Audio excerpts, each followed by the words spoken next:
All right, ladies and gentlemen, hello, good evening. Sorry it's a little late start to the show, but we are here. That is right, TCW Unrivaled, Season 7, Episode 3. And I am Spike Tonic, aka The Thriller. Welcome in, KD. How's it going, bud? So we'll be ready to go here in just a couple of moments. Give me a second to get these links sent out on social media. Hey, Brian. That's right, this will be our last stream until Sunday night. So, tune in, get ready, get set. We got some exciting stuff tonight. We got some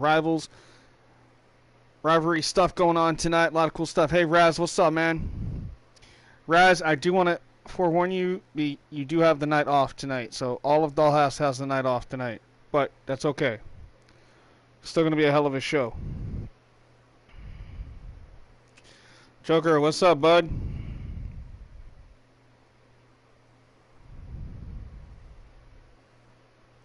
What? The live chat different? I can't press on the live chat. It should show the comment section to get to the live chat.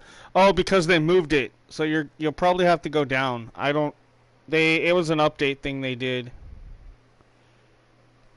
Yeah, it's an update thing.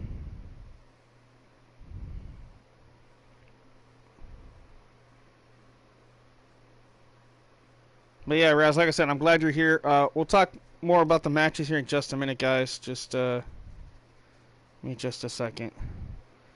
Okay, well, apparently Clinton is live as well. I just got his notification for OWF Crisis 35. I apologize to him. I didn't realize he was live right now.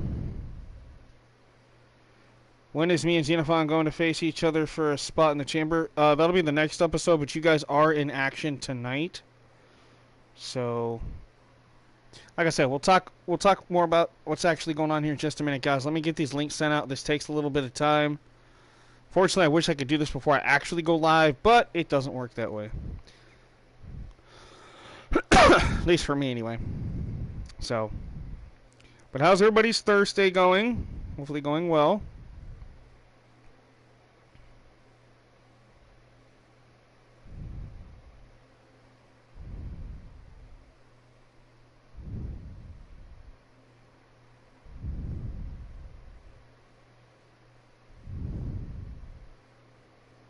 Yeah, sorry it's a little late show tonight. I had to mow the lawns here at the apartment, and it is really hot. It was over 80-something degrees, and it's just now starting to cool down, so I just wanted to wait until it was cool. I didn't want to start streaming when it's, hotter than hell and, start pouring down sweat, so I was like, I'm going to wait. So it's starting to cool off now that I'm okay to stream. I just don't want to wear myself out,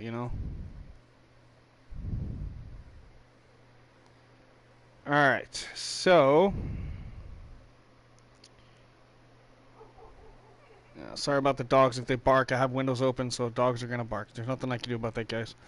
Alright, so let's go ahead and kind of get the show here going. Hey, Daryl. Been doing 2K22 and 23 on 4 and 5. Wow. That's crazy. Whoa, my Twitter's messed up. Hey, Daryl, how's it going, bud?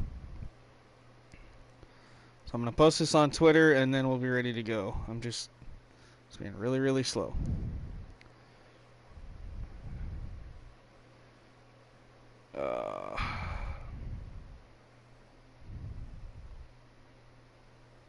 Glad that you're doing good, man, Dad. Glad you're doing good. Okay, so hopefully... Come on.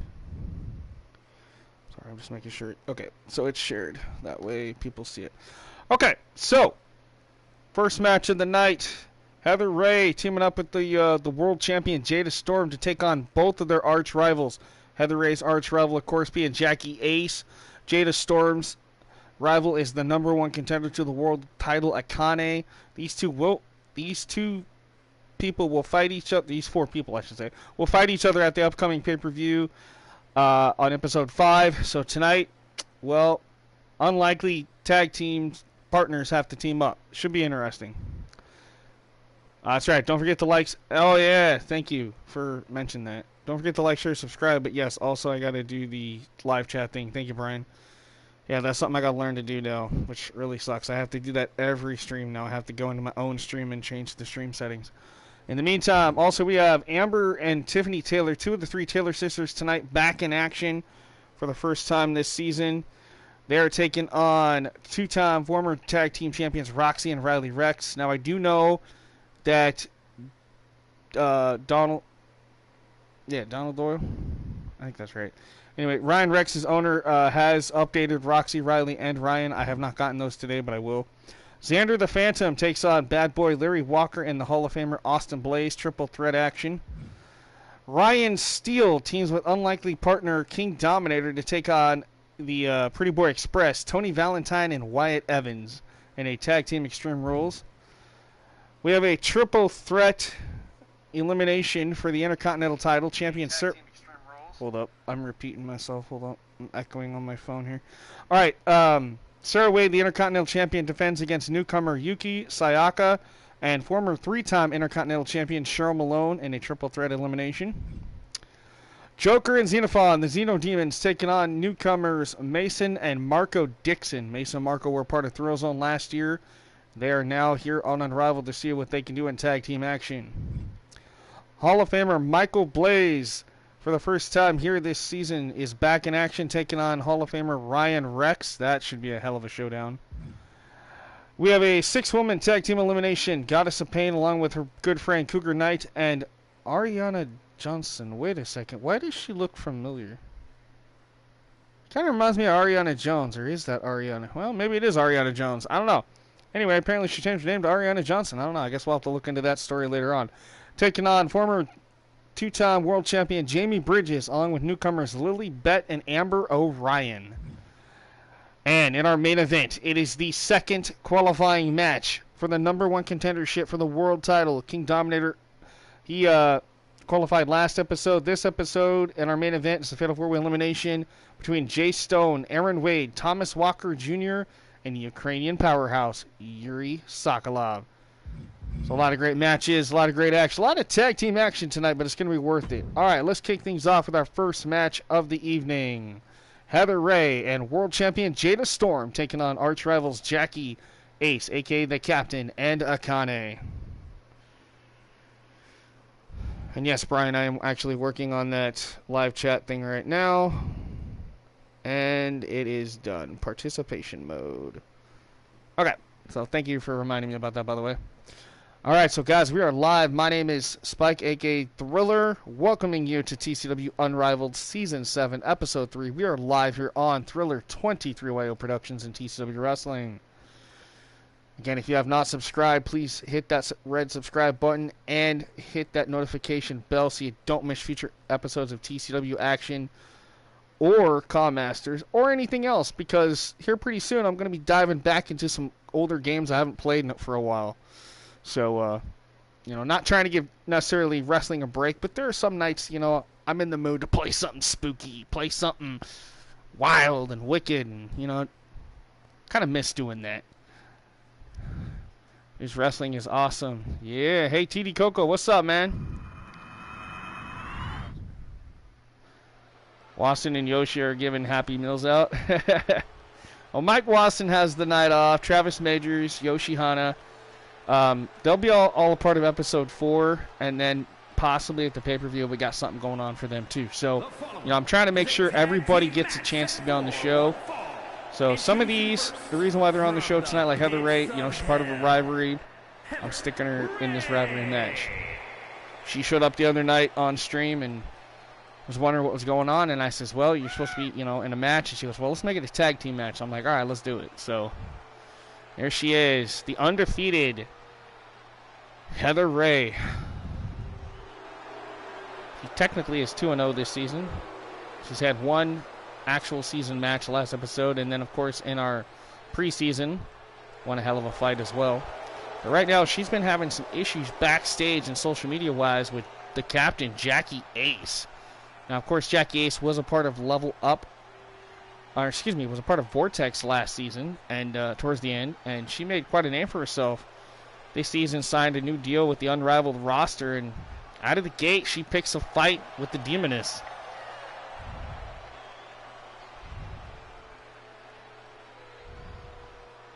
And where is your title? Or do you have it and I just don't see it? Wow, game. Wow. Okay. Well, looks like I'm going to have to fix that. I do apologize to our World Heavyweight Women's Champion, Jada Storm. For some reason, she doesn't have her title. Now, there is speculation going on earlier today that her title got stolen. We weren't sure. We hadn't gotten word tonight whether or not she had gotten the title back in time for this match or not. Apparently, she has not. So the search continues on who took Jada Storm's world title. Now, obviously, suspect number one is going to be her opponent here tonight and the number one contender, Akane. So, you know, we have not yet been able to deny or confirm that Akane was the culprit in that, but it does make us speculate and wonder, where is Jada Storm's world championship? They just show up to give Happy Meals out drinks. Hey, they can still be here, you know, hanging out, not necessarily in catering, but hanging out in the locker room, you know. And the performance center's not that far away, so they're probably down there clanging and banging and hanging out with their buds. All right, so Heather and Jada. I don't know, Jada hopefully is not suspecting Heather taking the title, but at this point, everybody should be a suspect in my eyes, including this woman. Ladies and gentlemen, it is Heather Ray's arch rival. It is the captain, Jackie Ace. Is it the game for not giving her the title, then turns it into a storyline? Hey, sometimes you got to think on the fly. If I can turn something stupid that the game did into a storyline, I'm going to do it. And then that's one benefit of doing this for long enough that I'm like, okay, you know what? We're just going to take this little minor mistake that the computer might have made, and we're going to turn it into a storyline. So, now I think I know what happened. So I had to edit a few things the other night, and I think some title stuff got messed up. So if that's the case, I can fix it. But yeah, Jada, we do know Jada is our TCW World Champion, Women's World Champion. We know that. I've seen it on Twitter. Those of you that have seen it, she's posted it. She knows she's won. We have proof that she won. So, again, I'm assuming the title got stolen. We're just going to go with that. That actually adds more fuel to the rivalry, so it works. From Tokyo, Japan, Akane. All right, there she is from Tokyo, Japan. She is the current #1 contender for the Women's World Championship. This is Akane. Akane won that great match a couple episodes ago to qualify to be #1 contender. And I'm looking forward to that match. Episode 5, the Incarceration pay-per-view match. Yeah, this is the first time I've done this for the women. It is a 2 out of 3 falls Hell in a Cell match. Every weapon under the ring will be either steel chair or kendo stick. It is, I mean, no tables, obviously no ladders. Nothing else, just kendo sticks and chairs underneath that ring. And they're going to be locked inside the Hell in a Cell structure, and it's for the World Championship. It is going to be absolutely insane to see. But all right, here we go, our first match of the night. The Demon is Heather Ray. She's getting a piece of her arch rival here, Jackie Ace, in the early goings of this match. Look at this, boots to the face by Heather. It would have been funny if Akane just came out with the title. Right? I was thinking about that. Not going to lie. I actually was thinking about, like, secretly putting the title on her. You know, just saying that she stole it. That actually gives me an idea for episode 4 now, right before the pay-per-view. If we can't figure out who stole the title, you know what? I'm going to be quiet because I think that's exactly what I'm going to do. I think I'm going to purposely put the title on Akane to make it look like she stole it and just make Jada ticked off. You know, granted, I think Jada will be okay with it because obviously we know at the pay-per-view Jada will be the one coming out with the title to defend it. So, you know, it'll be cool. Actually, like I said, that's a cool idea. Jada begging for the tag from Heather, and Heather makes the tag, and the champion now. Again, the champion absolutely irate here, assuming that Akane here is the one that stole her championship. And we got investigators, we got crews in the back, security trying to figure out where in the world is Jada Storm's championship. You know, that's got to be one of her main focuses, but hopefully it's not her number one focus. Her number one focus tonight should be take out Akane, take out Jackie Ace, get the win, and gain that much-needed momentum heading into the pay-per-view. Where they had the mask wearing your jacket. Had the mask. Oh, she's wearing the jacket thing. Yeah, I think it's part of her gear, though. That's why it looks like she's wearing the jacket in the ring. I think she's supposed to. Ends up you just have a completely different person have the title. That actually wouldn't surprise me if the game did that, but I don't know. We'll find out. If I have enough time after the actual show itself is over, I will double check and see what happened. There is a... I don't know, I was thinking there could be a possibility because the first episode I had it set up. Remember I had like 2 universes going at the same time. I copied and pasted. So if Jada won in one universe, it might not have reflected on the other one. I don't know. That could be the issue. If that's the case, I'll fix it. But for now, we're just going to say her title got stolen, and we'll worry about it at a later date. All right, Akane going for the cover. Only gets a 1 count there on Jada Storm. Women's action kicking us off here tonight on Unrivaled. For those of you that tuned in the other night to Level Up, don't worry at the end of the show. Yes, I showed you guys the Level Up arena was messed up. The images weren't deleted from the game. They were just somehow deleted from the arena. I did go in and really fix that. So next episode Level Up, everything should be fine. Also, what's going to be nice is the patch update next week is going to fix, hopefully, a lot of things. Especially with creating arena. That has been my biggest issue right now. I really hope they fix that issue with triple threat matches, regular triple threat matches, still having disqualification and count out. I don't understand why that's still a thing, so hopefully that gets fixed as well. But anyway, Heather Ray taking out Akane here off the tag. And double inside suplex from the Demoness Heather Ray. And quickly Heather makes the tag into the champ. Alright, she's going to let Jada get another piece of Akane here. Now, the thing to look out for in a match like this, no matter which of these 4 competitors you are, you do not want to run the risk of an injury this close to an upcoming pay-per-view. So these 4 are definitely going to have to watch their P's and Q's here and be quick on their toes and just look out. They don't want to, strain themselves too much and risk getting hurt. Our first pay-per-view of the season is coming up, and the spotlight's going to shine heavy on everybody. 2 count there for Jada Storm. And welcome in, and glad everybody's here. Well, those of you that are still here, according to YouTube, there's only one of you here. Hey, Jen, what's up? Glad you could make it.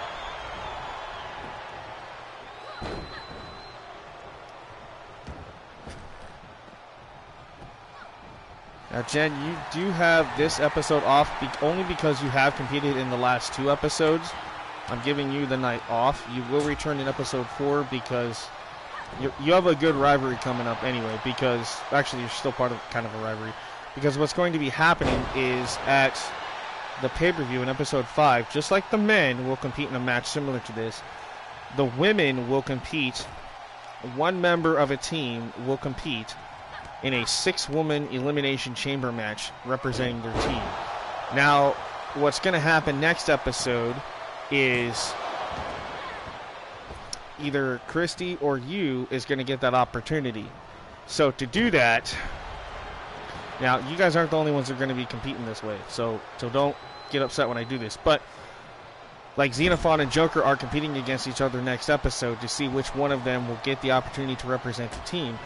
You versus Christy will happen next week as well. Now, again, that's not to disband the team or create any tension between the team.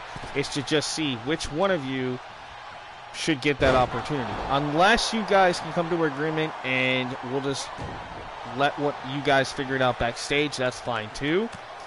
So just let me know by the end of next week, if you can, what you and VWE owner Sergio want to do, Christie's owner. So I'll reach out to him and tell him what's going on as well. So As it stands right now, unless I get a confirmation, you two will face off, and then we'll figure out, you know, who qualifies. But yeah, so what's gonna, like I said, what's gonna happen is the titles will be officially on the line. There will be 6 teams represented, and the winner of the Elimination Chamber will win the tag titles for both them and their partner. And the men will have the same opportunity. It is a first. It's innovative. I've never done something like that, and it's going to be really cool to see. Yep, you and Steel teaming up tonight is very interesting, indeed. Also, next episode we will start we'll start planting the seed right before the pay-per-view. So episode 4, we'll start planting that seed of what's going to happen with the War Games match, because there's going to be 2 of those. There's going to be a men's and a women's War Games match. One team will be represented. You know, and then, well, we have 2 teams represented, and you'll have captains. So we will find out who the captains are going to be.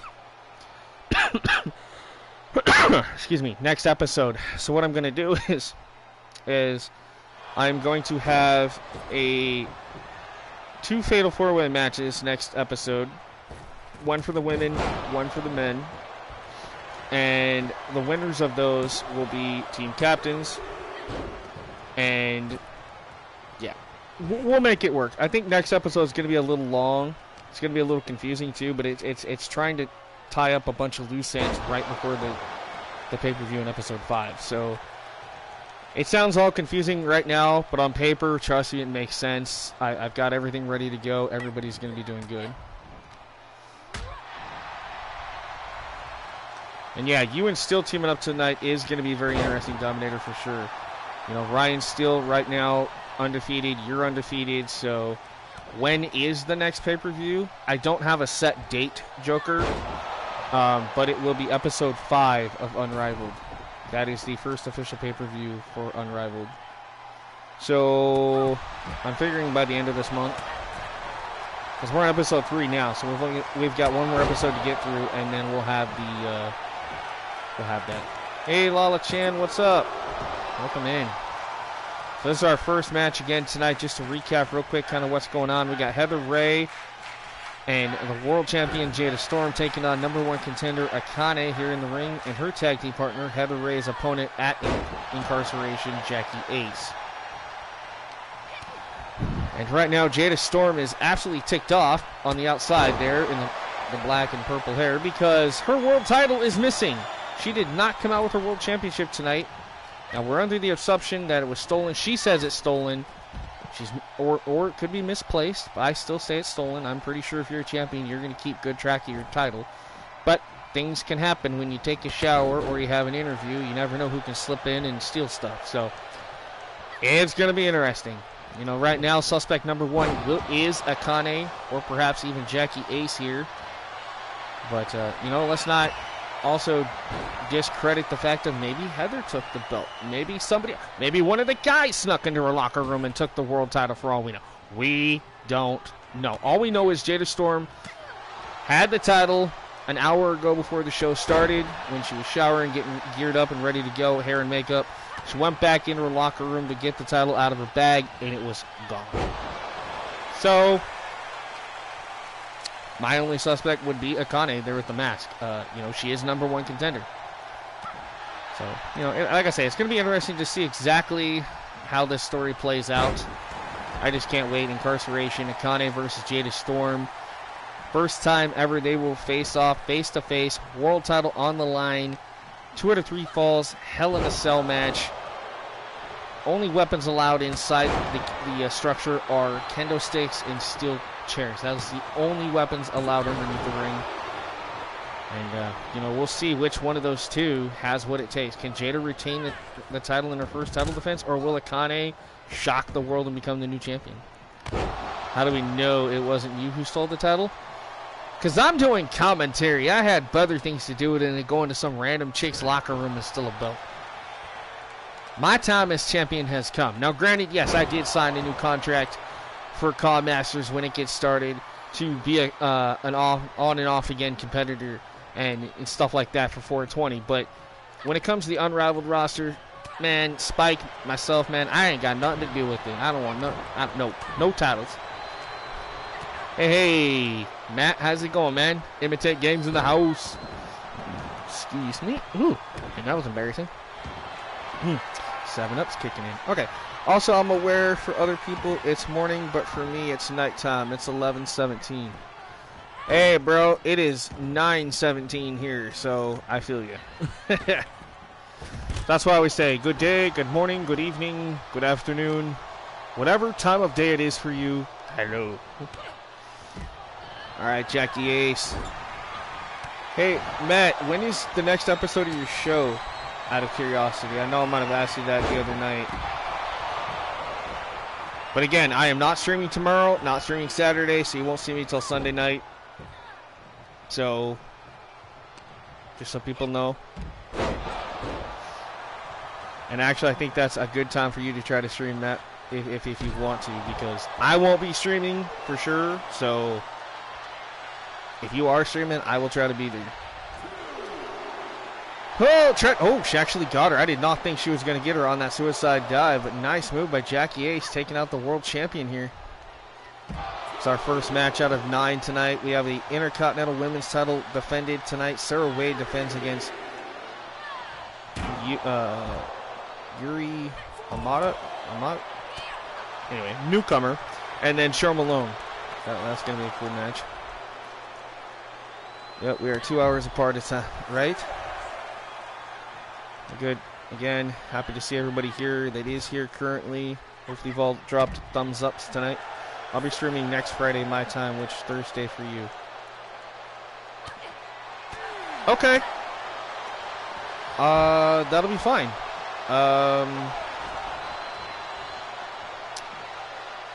Okay. Yeah, I can work around that, actually. Wow. Jada got suckered in on that one. Wow. Akane and Jackie Ace stealing the shocking win over Heather Ray and Jada Storm right there. Wow. Oh, that is going to definitely infuriate Heather and Jada for sure.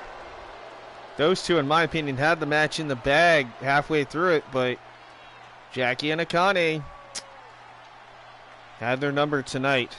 How will this add fuel to the fire heading into the pay-per-view? Again, Akane, suspect number 1 for that missing world title. Jackie Ace definitely not far behind. And if I'm Jada Storm, I would definitely be talking to Heather Ray and saying, listen, we need to come to the bottom of this. I know we haven't really seen eye to eye, but if you have any information on where my title is, I will gladly pay you to take out Jackie or Akane. So, Heather, the offer's on the table. We'll just see who takes it. Friday was the day I stream normally since coming back. Okay. Yeah, okay. Which is Thursday my time. Okay, which would have been tonight. Technically. Or like late tonight. Okay. So... Okay, yeah, that's totally fine. I just wanted to double check with you because I wasn't sure, because I definitely don't want to interfere with yours, because I like what you do over there with AWF, and I really want you to continue it. I don't want you to quit because of me or anybody interfering with the show. You know, I try not to do that to people. But, again, shocking win there for Jackie Ace and Akane. Heather and Jada have nothing to be ashamed of, nothing to be upset about or down about. They put on a hell of a performance. Unfortunately, Jackie and Akane got the best of them. All right, moving on. We got more women's tag team action here real quick. We have Riley and Roxy Rex, 2-time former champions Reckless, taking on 2 of the 3 Taylor sisters, Amber and Tiffany Taylor. Shout out to Donald Doyle and Adrian Francis, the 2 creators of these 2 teams here.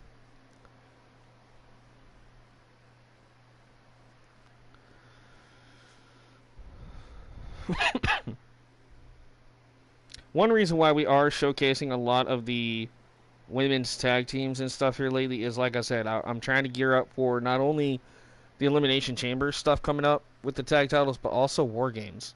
You know, I got to get the War Games thing figured out, because that's going to be interesting to see how that works too. All right, Roxy and Riley ready to go.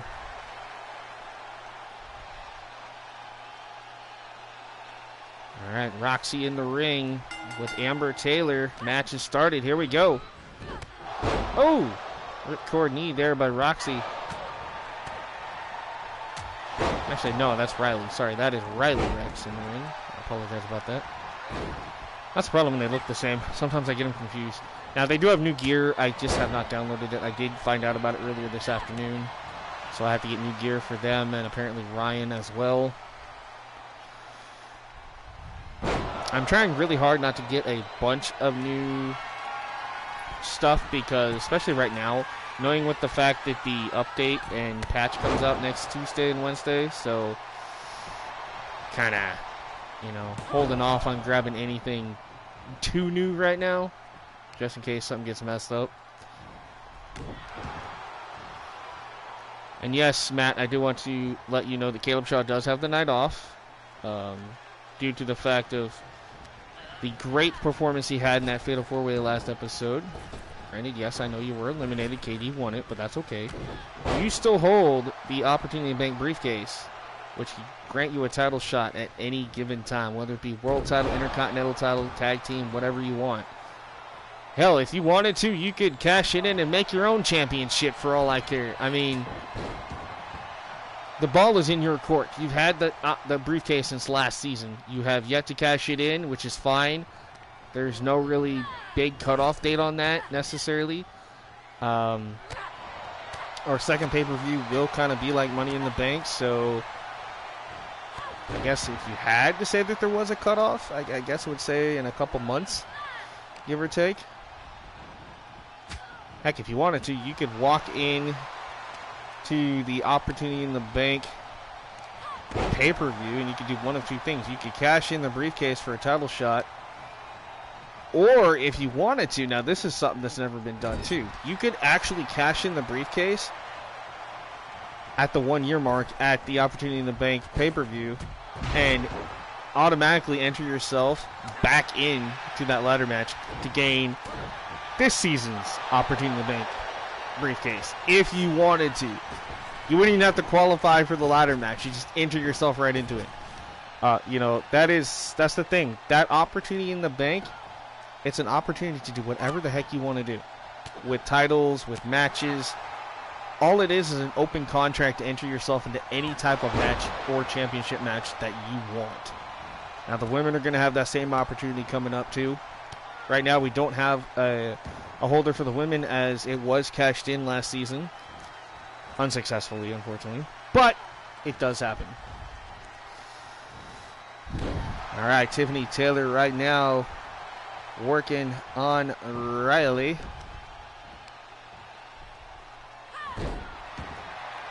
Yeah, it's like I said, I'm really trying to be innovative with concepts that I've, you know, been playing around with. I'm like, hey, what can I do different that other feds or other shows don't do, you know, and how can I put myself out there and be different? And, you know, the Opportunity Bank contract is something that's definitely not really been done the way I do it. Everybody treats it like Money in the Bank, and it's like, okay, yeah, that's cool, but let's make it better.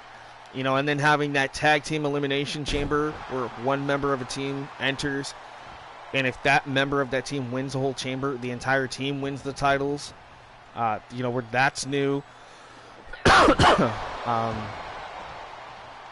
know, the War Games thing is new for us. We've never been able to do that. So it's next Wednesday. I thought it was next Tuesday. No, I guess you're right. Let's see. 14th is Sunday, so which is Mother's Day. I just realized that is Mother's Day. I'll stream, but it probably ain't gonna be wrestling if that's the case on Mother's Day. I don't know what I'm gonna be streaming. I'll find something. Probably like a horror game or something I haven't played in a while. I don't know. We'll see. Just something to kind of take my mind off of stuff a little bit. But yes, I am looking forward to the next patch coming up next week for sure. Finally get my hands on Tiffany Stratton's moveset, her gear, her entrance, all that. And I did see the entrance already today for Pretty Deadly. That is a long-ass entrance. I mean, if you actually sit and watch the entire tag team motion for that, it's a good 2 to 3, almost 4-minute entrance. Like, it is insane. Yeah, we get Pretty Deadly, and then we get Carl Anderson, Luke Gallows, Tiffany Stratton. It's going to be pretty good. And with that patch that's coming out, they're going to patch in Michin, Mia Yim, and there's talks of Candice LeRae and perhaps more coming as time goes on. So that'll be pretty cool. There is talks of, in one of the packs that has Bray Wyatt, I think that's our last pack that comes out, I think, second to last, is when that patch comes out that they're going to, in my faction, it's going to be weird. I guess there's going to be a playable Lily doll that it's going to be a part of my faction, which I think is kind of odd. That's the rumors I've been hearing in an interview. No, Mia Yim won't be DLC. She will be patched into the game with the new patch. 2K has confirmed that in an interview, and they've actually talked about it many times in the last couple of days. Hey, Chris, so Mia Yim will be patched in. Her model has already been there because What's the Status pulled her model, her and Candice, from the last patch that we got. So the base model, the entrance, everything's there except for the music. So they're actually just going to put everything into the new patch and make them playable. So they're going to give us some free stuff. And there's also talks that we're going to get some other superstars in future patches on top of DLC. So there's been rumors going around of like Bronson Reed, Isla Dawn,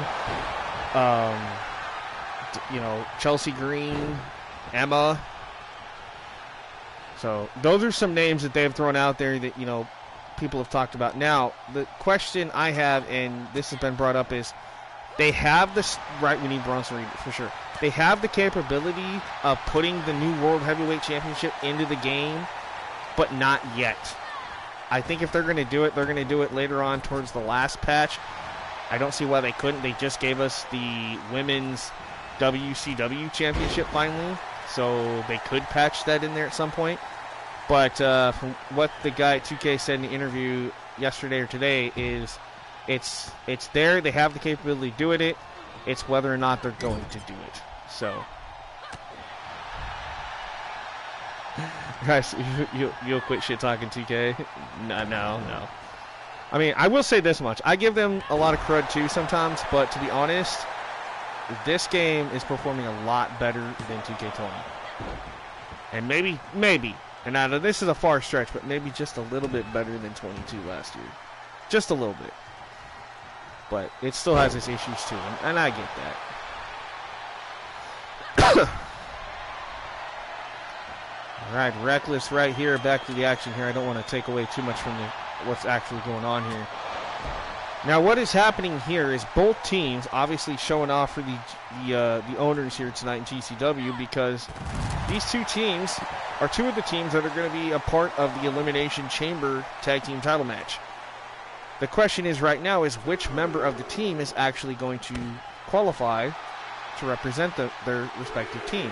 Well, that's why management is watching this show and watching this match closely to figure out, okay, is it going to be Riley who enters? Is it going to be Roxy? Is it going to be Amber? Is it going to be Tiffany for their team? That's the question. You can't have every member of the team in the chamber. You can only have one. And with 6 teams already qualified automatically for this match, it is a who's who of the women's tag team division. We'll talk about that in just a second. Meanwhile, Tiffany with a huge knee to the face. Riley tags in Amber. Harley Race, Avon, Wendy Chu, Tony D'Angelo, Trick Williams, Bray Wyatt, Zeus, Holla, Trick DC, yeah, there's gonna be quite a bit coming. For sure. And then that's later on, though. But those aren't like freebies that we're going to get in patches. Those are DLC that we already knew about. So, Ivy Nile is one that I can't wait to play as, to be honest. And they said they're going to give us... So, I think in the next... I don't know if it's this patch coming out this next week or if it's the NXT one. The Race to NXT. They said that one of the patches coming up, there's like 50 new movesets or moves coming. Brand new moves. They've never been in 2K games before. And I'm sitting on 50? Oh my goodness, that's a lot, And there's also talk of there's a new move that they're going to introduce. They have the capability to enter in this new type of move. I don't know how it's set up or what it's about, but it's something innovative that 2K's never done before, and they're going to introduce that to the game in a patch with DLC. So I don't know when that's going to happen, but I think it's going to be kind of cool. Kind of makes me wonder, what triggers it, or how is it, is it an OMG moment, like what is it? I don't know, but it'll be kind of cool.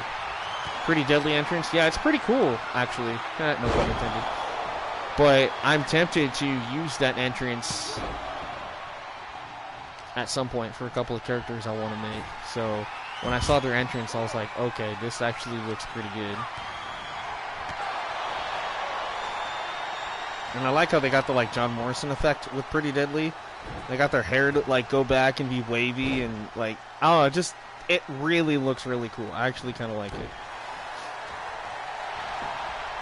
I'm still waiting to see Tiffany Stratton's entrance though. That's the one I'm really excited to see. Obviously, the OC, we already know what that's going to look like. It's going to literally look like the club because, what it is.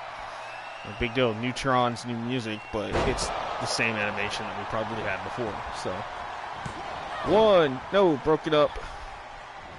Again, Roxy and Riley Rex here taking on Amber and Tiffany Taylor.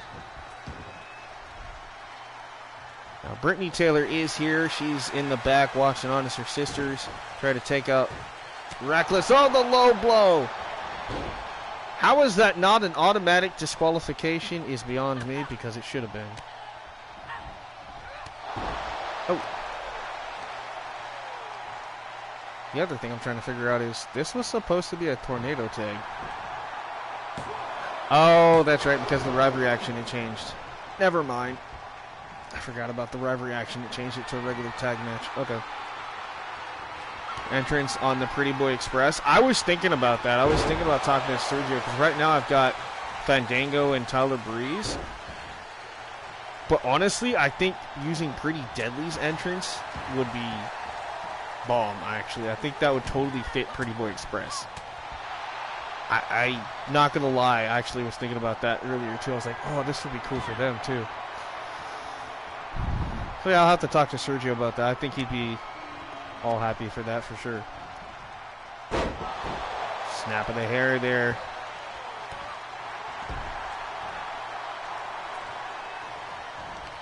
Actually haven't seen anything by Pretty Deadly. Oh, wow. Yeah, they were NXT UK champions. They've been NXT tag team, regular NXT tag team champions, and now they're supposed to be going to the main roster, I believe, to SmackDown? Raw or SmackDown? I know they got drafted. I just can't remember where to. But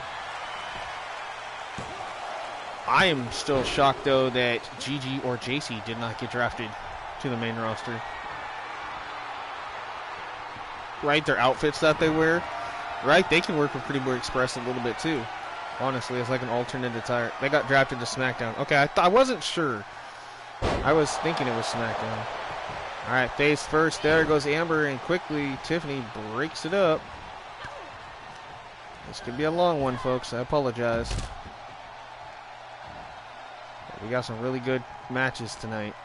Tried to get as much people as I could on the card that I knew had rivalry stuff going on. So we got to get that stuff built. We got to see what happens. Oh, knee to the face. And Riley and Roxy haven't had a match since episode 1. They were off last episode, so I had to get them in action this week. And because of that tag team stuff going on, I wanted to make sure we get the Taylors shown off as well tonight. Isla and Fire SmackDown? Yeah. So that's what was confusing is Isla Dawn got drafted to the main roster. I thought she'd be like part of our DLC. So that's why I said it'd be cool if they patched her in. Yeah, K&K. Caden and Katana. I'm glad they finally got called up. It was about time. But I have this gut feeling that Aaliyah, unfortunately, might have gotten drafted back to NXT. I hope not, because there is talks about that. I'm thinking she's that mystery hooded girl. I'm hoping it's not, though. I really am. I'm hoping it's somebody new.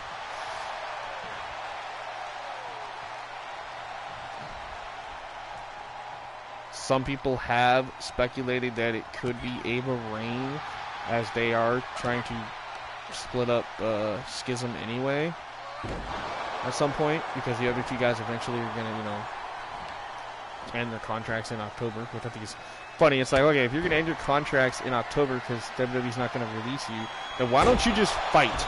Just be nice to the company that hired you and end your contract and just compete.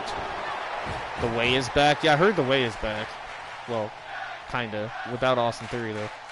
What will happen to the NXT Women's Tag Team Champions? I believe they're going to have a tournament. I think they're going to do like a Dusty Rhodes tournament or something. I don't know. That's what I've heard. Index and Gargano and Candice, right? I'm glad they're keeping Index together. I'm glad they're keeping that storyline going with Indy and Dexter. Ooh, face first here again. I don't want to talk too much about that because I know I'm supposed to talk about TCW, and I do apologize about that tonight. Beautiful double team here by the Rex sisters. Roxy's in the ring. Roxy's going to make you protect your neck. Tiffany into the cover. 1, 2, 3. It is over. Excuse me, Black Sheep Society.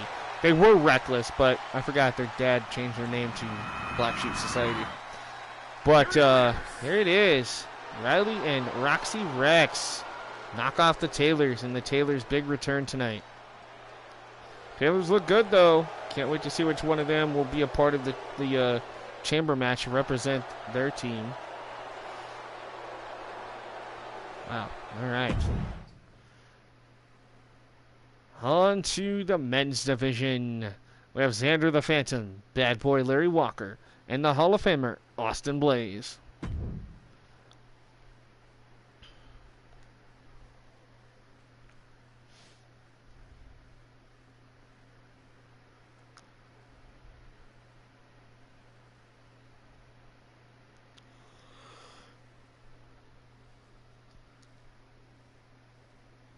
Okay, so I boo-booed earlier when I said about the War Games stuff. That's what this match was for. I have it written down, and I just looked at it on my phone. Okay, so what this is for is this is to see who qualifies to be the captain of one of the men's War Games teams. So one of these guys will captain one team, and then next episode we'll see who captains the opposing team. And we'll have another triple threat match to see who wins that. So, will it be Larry, will it be Xander, or will it be Austin? One of these three guys will captain one of the four-man teams for incarceration inside of War Games.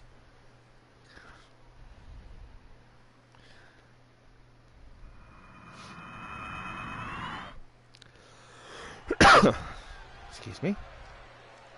All right, here we go.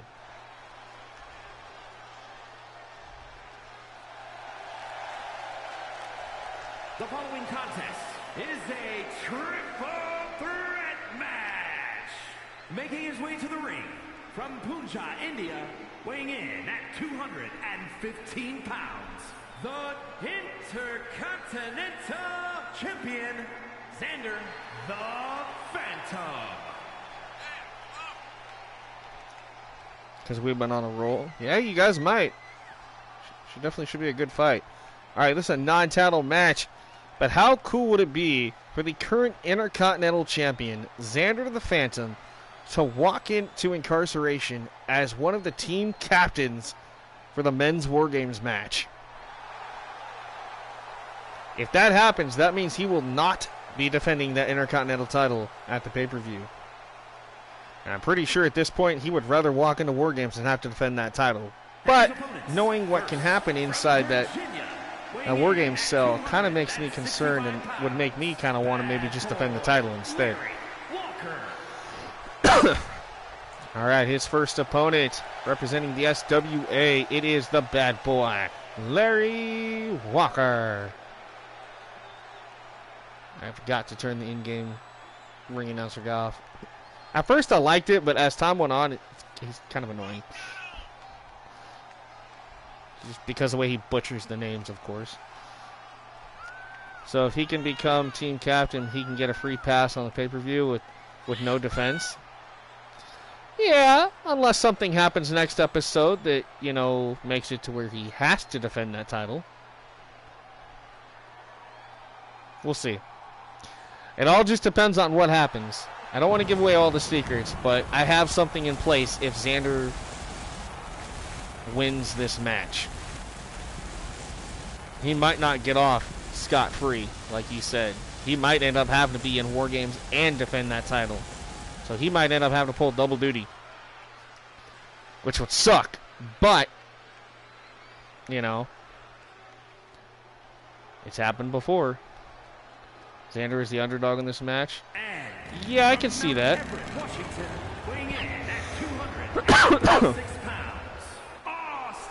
All right, ladies and gentlemen, the return of the two-time TCW Hall of Famer, one half of the original Outlaws. From Mount Everett, Washington, he is Austin Blaze.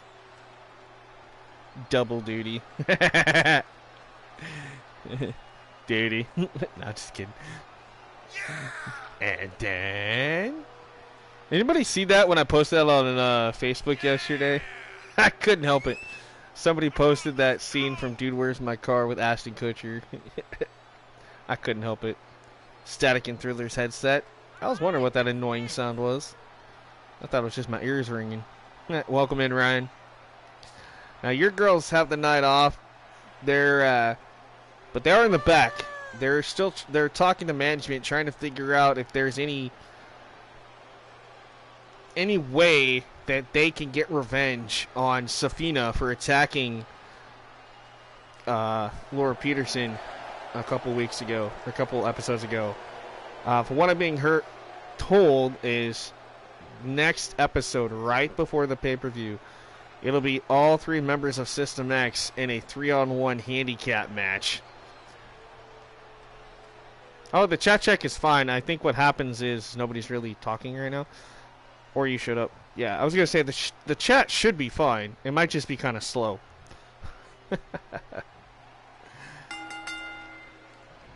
So, yeah. We're looking at a 3-on-1 situation. That is in the works. Whether or not the match gets made, we'll have to see. But if that's the case, Safina is going to have an uphill battle as Safina will go 1-on-3 against System X in a 3-on-1 handicap match. But System X also has to be worried and hope and pray that none of them suffer an injury between now and the pay-per-view, because 2 of the 3 members already have been... one of the members has to represent the team a part of the Elimination Chamber match. The question is which one. You know, which one wants that opportunity to represent their faction or their tag team. And if they win it, they become tag champions. And, you know, the Taylors have the same opportunity. The Rex sisters, Jen and Christy. So Jen Wolverine and Christy Hazard have that same opportunity. So tag teams for the women's is going to look good. The men's tag teams is going to be insane too. You know, you got Heralds of Valhalla.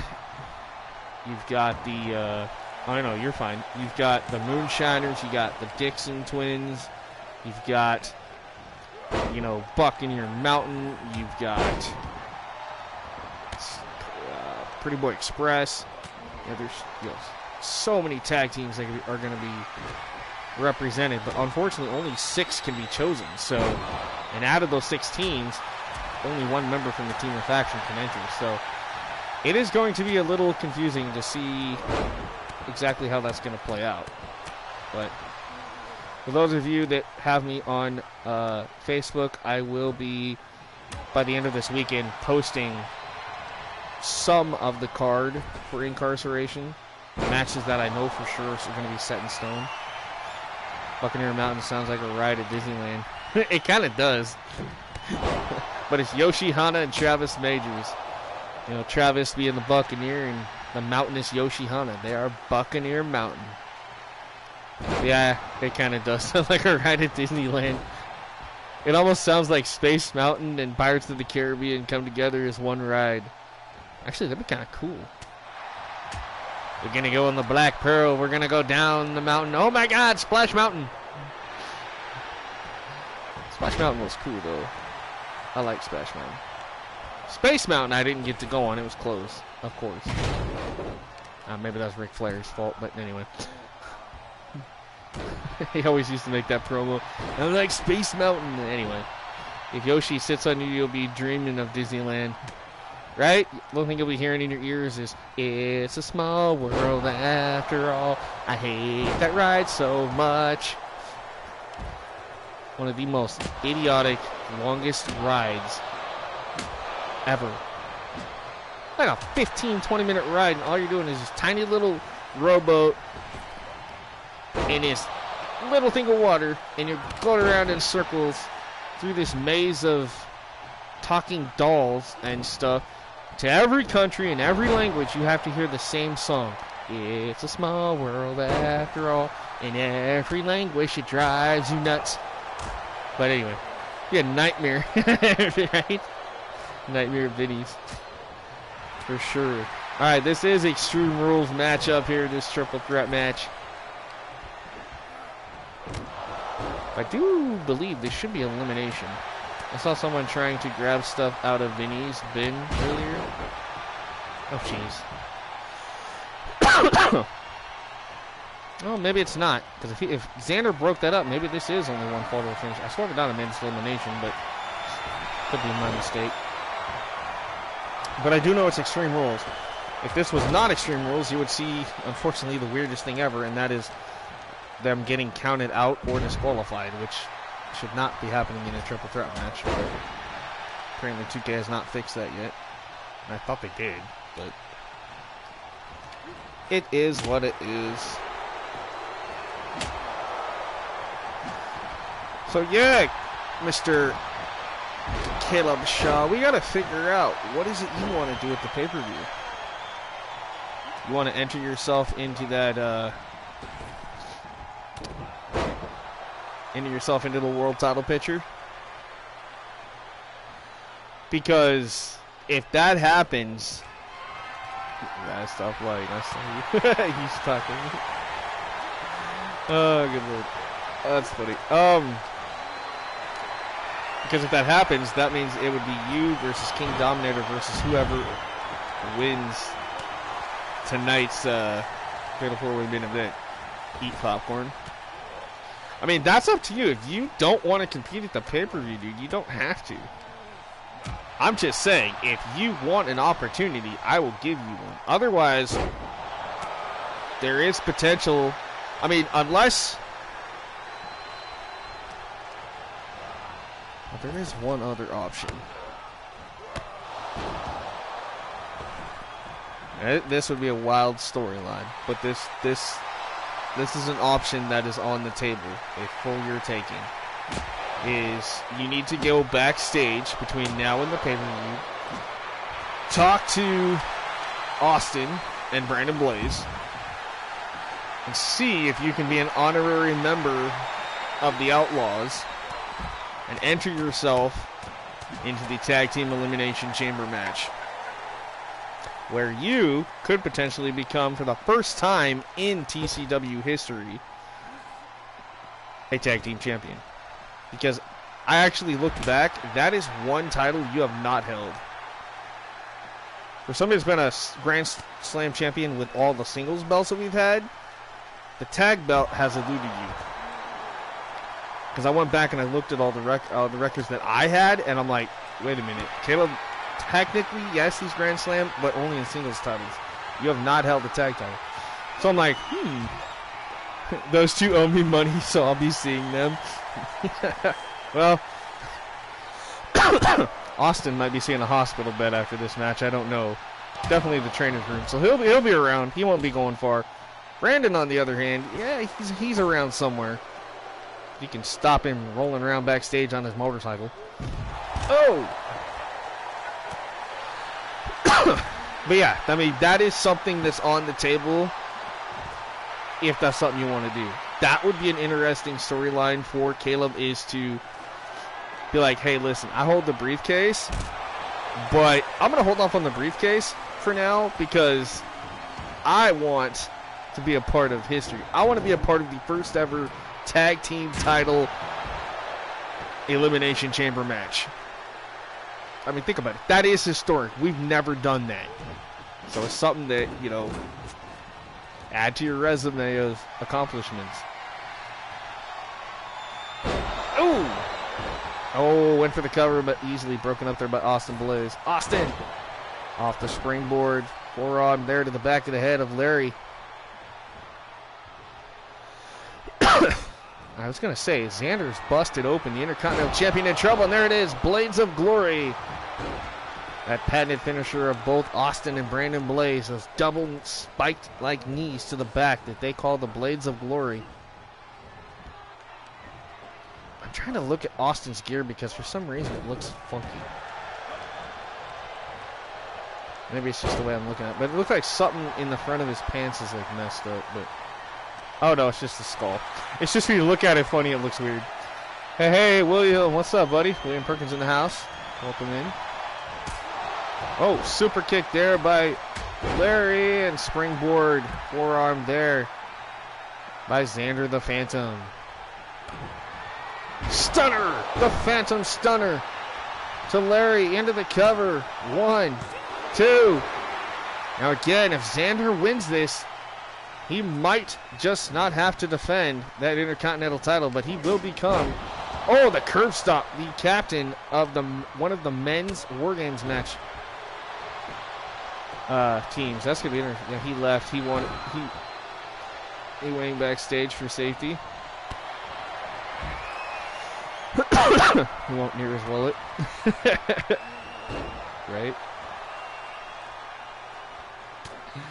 Oh, that's funny. Another Blades of Glory. Now Fossey could just get into the cover quick enough, but unfortunately Larry's right back there to break it up before the count of 1. Of course he is. Because the AI is goofy that way. Ooh, Twist of Fate Stunner from Austin Blaze. Oh, look at this.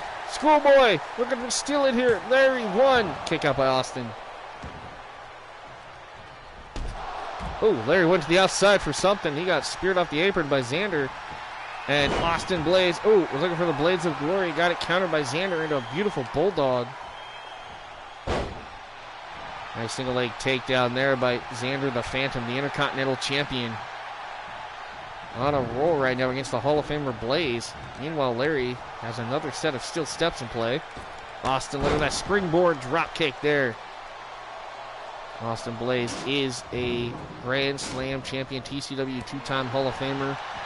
He has held multiple tag titles, singles titles, world titles, you name it, he's held it. Just like Caleb, except Caleb has not held the tag title. Like I said, I did not know that.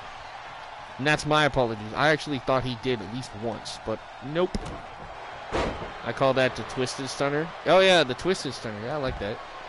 I don't know, I just always call it the Twist of Fate Stunner because, yeah. But yeah, I guess Twisted Stunner works too. Same thing, right? Look at this. Larry's got Austin up. Stalling suplex. Beautiful show of power there for the bad boy. After the flying clothesline, nobody really home there for Larry. Had no effect on Blaze. Blaze with a sleeper hold. And from behind, Xander. Side Russian leg sweep to Blaze. Into the cover on Austin. 1, 2. What's up, Eric? How you doing, bro? Glad you could make it. Your characters have 2 good matches coming up tonight. Michael Blaze makes his long-awaited return to action. And Jay Stone is a part of a main event qualifying #1 contender match for the world title. So, a lot on the line for you. The Heralds of Valhalla have the night off. Their next appearance will be at the pay-per-view. One member of that team will be a part of the Chamber, so in episode 5. So they have this week and next episode off, but that's okay. It's due to storyline, so it works. Awesome Blade looking for the cover on Larry. Xander breaking it up. Yeah, it's going to be good. It's going to be Michael Blaze taking on... So it's Hall of Famer versus Hall of Famer. Michael Blaze versus Ryan Rex. I've never done that in GCW before. I've had you guys on the same show, but for some reason I've never done that match before. So this is a first. Oh, Xander looking for the cover on Larry. No. Austin Blaze. Big right forearm to the face of Xander the Phantom. The Intercontinental Champion rolls to the outside. Austin Blaze has got Larry up on his shoulders. No, Larry powers out of it. Right hook. Larry's got Austin trapped. Beautiful. Working on that neck. Larry into the cover, hooks the leg, but there's Xander quickly to break it up. The referee couldn't even get in position in time. Super kick from Xander. Rocking the jaw of Larry, and now Xander turns his attention back to the Hall of Famer Austin. Springboard forearm from the champion. Again, the non-title matchup here. Winner of this will qualify to become the first of 2 captains for the War Games match at Incarceration. That pay-per-view, very innovative in its own right. It'll be the 3rd or 4th time I've done this, but it'll be the first time I've introduced a War Games match to TCW. So that in itself is historic because we've never had that before. So if anybody doesn't know Incarceration, what that means is on that show, every match is contested in either a steel cage, Hell in a Cell, Elimination Chamber, or the new War Games match.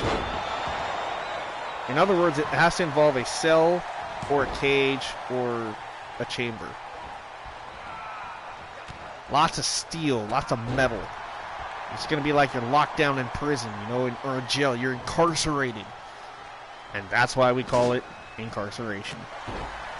So I believe this should be the 3rd or 4th installment. I want to say the 4th time I've done this. So really looking forward to that this season. That'll be our first pay-per-view for the Unrivaled roster. Now, Vortex will have something similar, but it's not going to be called Incarceration. I have to come up with a different name for it. I'm still working on that. Level Up will have something similar to it as well, because I'm trying to keep all the pay-per-views for each brand somewhat similar, but just different name, obviously. Same type of concept, though. So that way, you know, people aren't going, how come you do this in one brand, but you don't do it for this brand? And no, everybody's going to compete in the same type of match this season. Oh! I'm not sure if he hit his face or hit the chair. Either way, that had to hurt. Larry rolling up a Blaze. 2. Near fall there for Larry, trying to steal the victory here. We know this will be a huge opportunity for Larry Walker to walk in as team captain for the War Games match. You imagine the team that Larry Walker could put together if he had the right to choose whoever he wanted as team captain. I have a feeling it would be all SWA members, but stranger things have happened. I can see him picking up some really good names, though, to be honest. It's just the question of who would want to team with Larry, let alone Xander, or even Austin. I mean, there's not too many people on the roster that are a fan of Austin Blaze, you know? So that's the thing is, you know, can you put your differences aside to win the War Games match for your team? Larry, oh, down goes Xander. Austin Blaze with the baseball bat. Oh, Larry caught him just in time. Yoshi and Wasson are in the stand trying to come up with the game plan against the Dragon. Oh yeah, that's supposed to happen next episode. I'm glad you mentioned that. I apologize.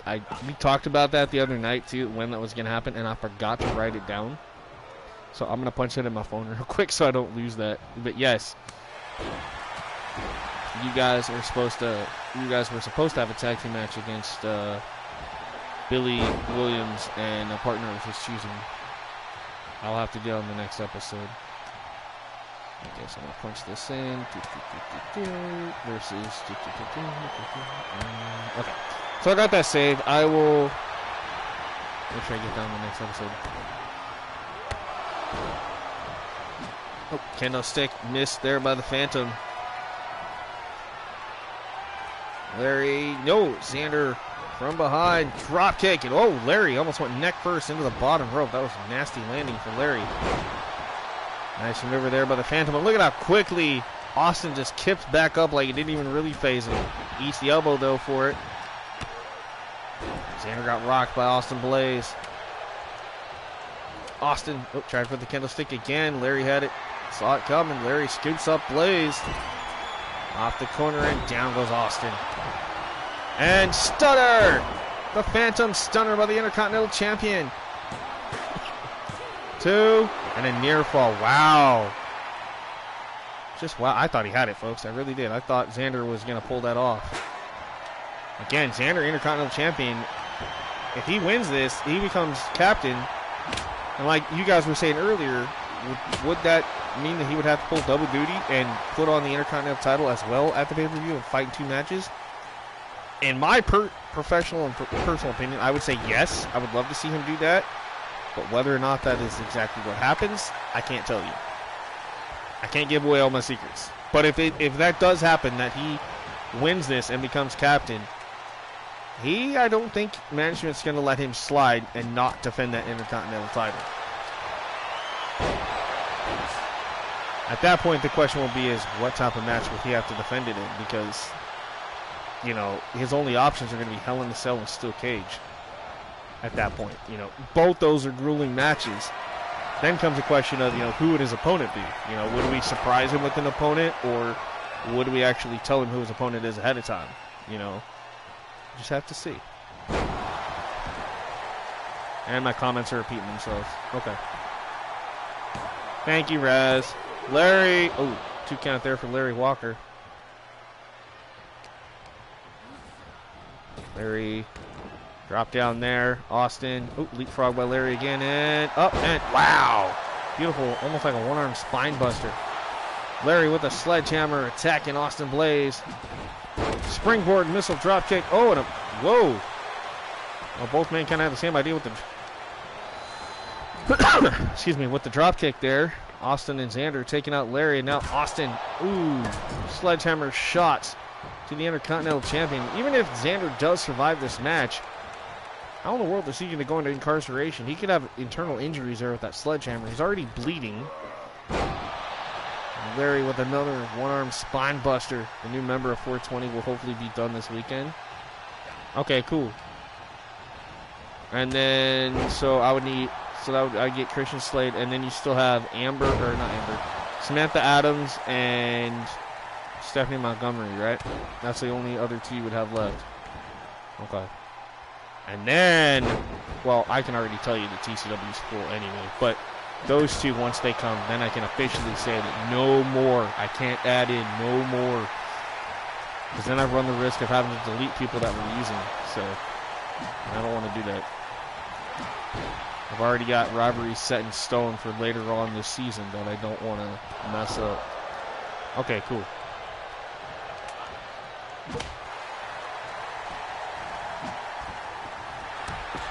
Yeah, I'm trying to give you enough time because I definitely want to have Samantha Adams before the Opportunity in the Bank pay-per-view, which will be the one after incarceration. Because that ladder match, I want to see if she can qualify to be a part of it. And Xander is the winner. Okay, so now things just got interesting because the Intercontinental Champion, Xander the Phantom, now is one of the 2 captains for the War Games match. Now, though, a lot of people are clamoring to have him defend the Intercontinental title. Well, that is in everybody's contract that you can't just skate by and not defend your title at a pay-per-view. The only way that can happen is if you're injured. Now, Xander is not injured. Yes, he does have to get medically checked out by doctors and trainers because of the cut and stuff he sustained during this match. And no sledgehammer shots. But you're not getting out of it for free, buddy. Next episode, there will be a triple threat qualifying match.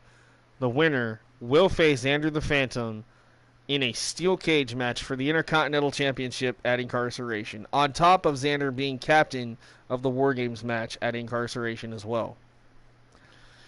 So, good luck. Xander, I think you can do it, though. She will be after Shade. Okay, cool. Alright, here we go. It is King Dominator, who's undefeated this season, teaming up with newcomer Ryan Steele, who's also undefeated, to take on the tag team of the Pretty Boy Express, Tony, Pretty Boy Valentine, and Wyatt Evans. King Dominator, one of two #1 contenders for the world title. We'll find out later tonight whether it's Jay Stone, Yuri Sokolov, Aaron Wade, or Thomas Walker Jr. that walks away as the other participant in that championship match. KD's definitely going to be watching that one closely here tonight. It's going to be really good to see who walks away of that Fatal 4-Way Elimination main event. All right, here we go. Let's head down to ringside, shall we?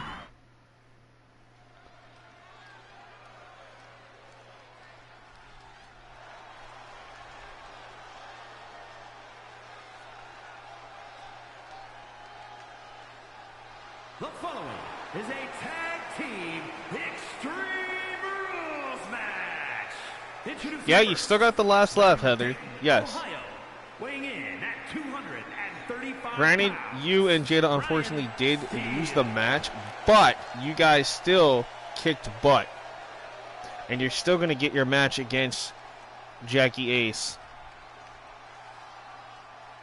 at the pay-per-view. And with that, it is going to be a steel cage pin only. So no escaping the cage, no submission, pin only, but you two are locked inside a cage. Right? Count out victory is not a big loss. No, I get it. I'm glad you're optimistic about that. I appreciate that. Thank you. You're not like, oh my god, I lost, you know, like some people, but I appreciate that. But hey, you got to team up with the world champion, so I mean, that right there in itself. Now again, the world champion's got a mission for you next episode. Next episode, you won't necessarily be in action, but the world champion is sending you backstage starting tonight until the pay-per-view to come find out if maybe you can find out who stole her world title. Suspect number one is going to be one of your two opponents. Right? So she wants you to go, right? At first she suspected you, and apparently now, from what I'm being told, she's talked to you, things have cleared out, she knows it's not you. You have a great alibi. You were already in gorilla position waiting for the match to start. So, now culprit number one is going to be Akane, which is her opponent already for the world title, or Jackie Ace, which is going to be your opponent at the upcoming pay-per-view. So, those are our two suspects right now. Now, there could be more. We don't know. But I would have to, if I was a betting man, I would say that it was Akane or Jackie. So, we'll just have to wait and see. It should be interesting. Just have a match with Dalu, then count out loses are very likely for both. Yeah, that is true. Fatal 4-way match for the title. I mean, I thought about that, yes. But right now, see, because what I'm setting up is I've got you versus Jackie, and depending on how that rivalry goes, one of you two, and I didn't want to give this away too much, but I'm going to, and don't apologize anyway, at all. But what's going to happen is whoever wins the match between you and Jackie will then get an opportunity between the first pay-per-view that we're going to have in episode 5 and episode 10, which will be the next pay-per-view. Sometime in between there, you would get your first world heavyweight title opportunity against either Jada or Akane. And if you lose that match, that first title match, then you would go on to Opportunity in the Bank, and you would fight against the then new #1 contender and the champion in a triple threat match for the title. That is the long-term story of how that's going to go, but it all depends on what happens at the next pay-per-view. Because if you lose to Jackie, then what I would do is I would advocate for you to be one of the 6 competitors in the women's Opportunity in the Bank ladder match. Which means if you win, you get an opportunity to compete in any match that you want, anytime you want, and for any title that you want, including tag teams and trios. So, you know, that is always a cool thing. So, like I said, we shall see how all this works. And I have got to fix my tag team entrances.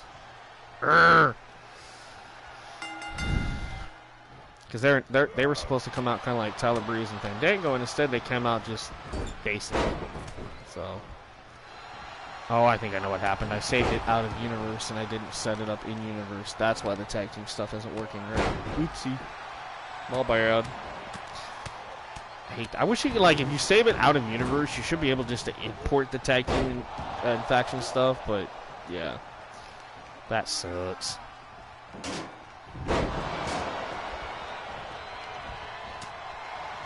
But at least you got to open the match tonight. I thought that was really cool. You got to team with the world champion, open up the match. You know, you got two big rivals, you know, two big rivalry matches put together in a tag team match. I think that was pretty good booking. And I like that you had suggested the tag team match the other night, so that actually helped. Because otherwise, I didn't have anything for Jada this episode. I would have had to wait till next episode, and I didn't want to push it too close to the pay-per-view, because the next episode, Jada Storm will be off, so that way she can rest up for that title match. All options sound great and lead to the inevitable Heather Ray on top of the division. I mean, that's why I try to do for everybody. You know, win or lose, everybody's going to get an opportunity. It just might not happen as fast as I wanted to if that said person loses. Because then, you know, it's not... So, for instance, you know, if you do lose the cage match against Jackie, yeah, I'm going to, you know, get you into that ladder match. And, you know, you're going to have match after match after match and then still be in the ladder match. But it's not like I'm just going to go, okay, Heather, I'm going to just put you automatically in the ladder match and not have you compete for, you know, 4 episodes. No, we're not going to do that. I'm still going to make you compete from time to time. But, yes, you at that point, you would be one of the top people to be selected to be a part of the ladder match. And, again, that's not playing favorites. It's based on what you've done in the ring and the matches that you put on. I'm sorry, I'm going to give that person an opportunity, you know. So, red roses are reportedly being found backstage. Yeah, Amber Blake's probably mad at me. She was supposed to be a part of that championship qualifying #1 contender match last episode and wasn't. And then this week, she's probably mad at me because she wanted the match really, really bad, and management said, hold off. We have something for you, but not tonight. Now, she's still allowed to be here in the building, obviously, but she's not competing. And again, that's not punishment to you, Ryan. I have a storyline in place, but I don't want to give it away exactly right now what all I have in my head. You know, and yeah, I could be like, okay, I'm going to text you what's going on and give it away. But I don't like to do that because I trust you, yes. But at the same time, it's like, I don't want to give my secrets away of why I'm doing the things I'm doing. So, it's going to be good. It's going to be good. Hall of Famer and my legacy isn't even halfway done. Right? Yeah, like I said, one reason why we gave the Hall of Fame status so early is because at that time I wasn't able to really get a hold of you. I know you'd been busy and, you know, stuff happens. And so there was a potential rumor at that time that you weren't coming back, or we were kind of on the shelf about it because we didn't know how 2K23 was going to go for you. And I get that. So I went ahead and put you in. Now that you're back, yes, even though you're Hall of Fame, obviously you can continue your legacy. You should see, I mean, you have no idea how many Hall of Famers are still in TCW competing. Just because you're a Hall of Famer doesn't mean you can't be on the show. So.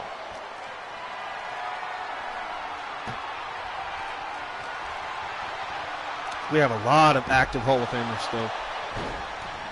And still more to be made by me. I still got some more in Clawmasters I got to make.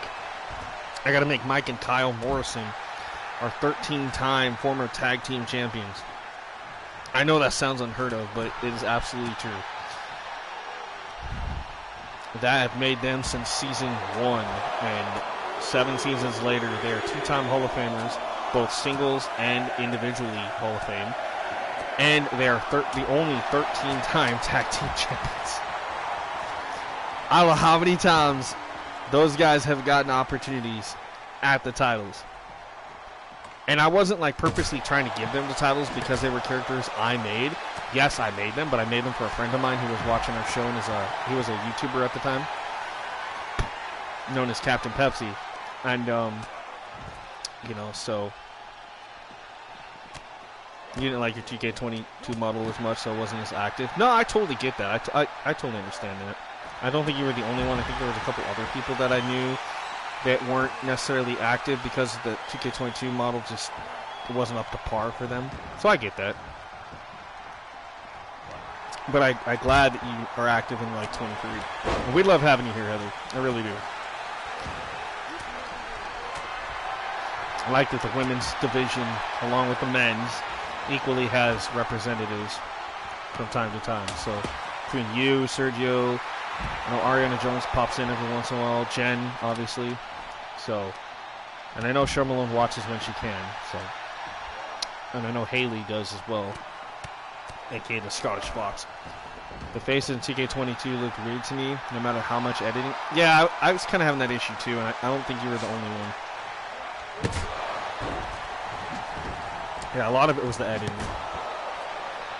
All right, so real quick, back to what's going on here, just in case you're just tuning in. We got Ryan Steele in the ring with the red and black and blue trunks taking on Wyatt Evans in the ring. On the outside, we got King Dominator with Tony Pretty Boy Valentine. This is a tag team match. Tornado Extreme Rules match. Now, King Dominator is one of two #1 contenders for the World Heavyweight title and will compete in a 2 out of 3 falls Hell in a Cell match for the world title. Same match that Jada Storm and Akane have to compete in. And then Ryan Steele doesn't have a title match just yet at the pay-per-view, but here it is. Off the tap out, Wyatt Evans is tapping out. Man, he is tapping hard too. And Ryan finally lets him out. But Ryan Steele and King Dominator win tonight's tag team matchup and continue not only their singles undefeated streak this season, but now as a team for the first time ever. So technically they're undefeated. These guys have not been defeated yet, and that is good momentum for King Dominator going into that world title fight. For Ryan Steele, that is good momentum for him heading into the pay-per-view at this point right now, not knowing exactly where his place at the pay-per-view is going to be. You go off for 1 second and the match is over. That's that happens. All right, so real quick, so I can tell you guys what's coming up, still to come. Cheryl Malone, former 3-time Intercontinental Champion, looking for title number 4. Actually takes on Yuki Sayaka in her first match against Intercontinental Champion Sarah Wade. That match is coming up here in just a moment. Also, Xenophon and Joker, the Demon Joker, is teaming up to take on Mason and Marco Dixon in tag team action. We have Hall of Famers Michael Blaze returns this season to take on another Hall of Famer in Ryan Rex. Also tonight in women's action, we have a 6-woman tag team elimination. Goddess of Pain and her partner Cougar Knight, along with Ariana Johnson, who I'm going to have to do some investigating on because I still believe that is not Ariana Jones. I don't care what anybody says. That is not Ariana Jones. People are trying to tell me that's Ariana Jones. That is not Ariana Jones. That is an imposter, and I will expose her. You will see to it. I will do what I have to do to prove that that is not the real Ariana Jones. Anyway, they're going to take on former champion Jamie Bridges, formerly known as Willow, along with newcomers Lily Bett and Amber O'Ryan. And in our main event, it's the second qualifying match for the world title. Who is going to take on King Dominator to become the new vacated world champion at Incarceration? Will it be Jay Stone? Will it be Aaron Wade? It could be Thomas Walker Jr. or Yuri Sokolov. So all that's still to come, but let's get into it. Show we have the Intercontinental Women's title on the line.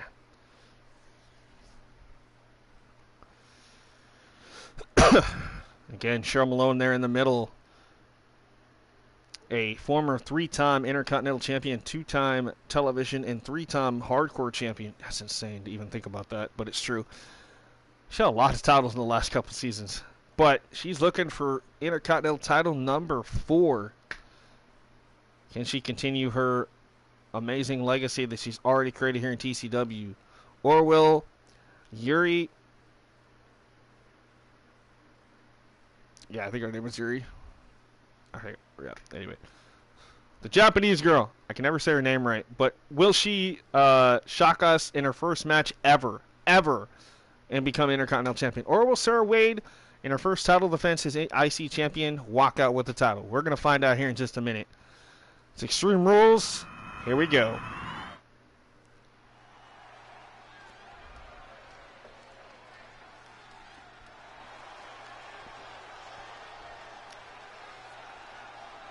The following contest is a triple threat Extreme Rules match and is for the Women's Intercontinental Championship. Introducing the challenger from London, England, Leon Hart, Cheryl Malcolm.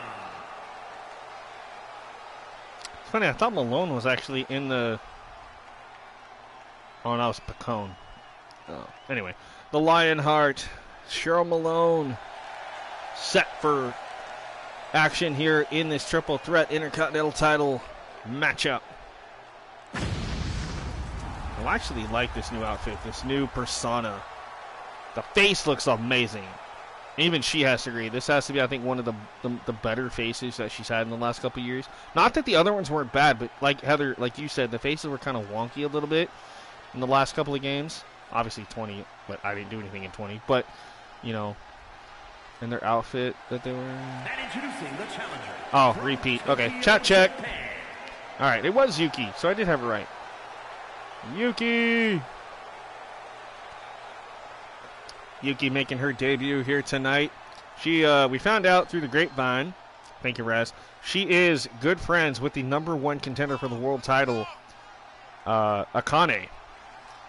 Which begs the question, now that I think about it, maybe it was Yuki that stole the world title out of Jada Storm's gym bag. Interesting. I'll have to do some more investigating on that. We'll send Heather out after her. Heather will find out. Thank you, Raz. Thank you, Ryan. Yeah, if the chat starts being goofy like that, definitely anytime anybody wants to, just put chat check or hello or something, just so I know that it's a new message. Because I can see them pop up on my TV screen right here. So, what if Heather stole the title? No, we already said Heather didn't. She had an alibi. She was already in gorilla position, getting set for her entrance. So, it wasn't Heather. Otherwise, Heather would have came out with the belt. See? So, wasn't Heather. All right, the Intercontinental Women's Champion, Sarah Wade, representing the Wade family.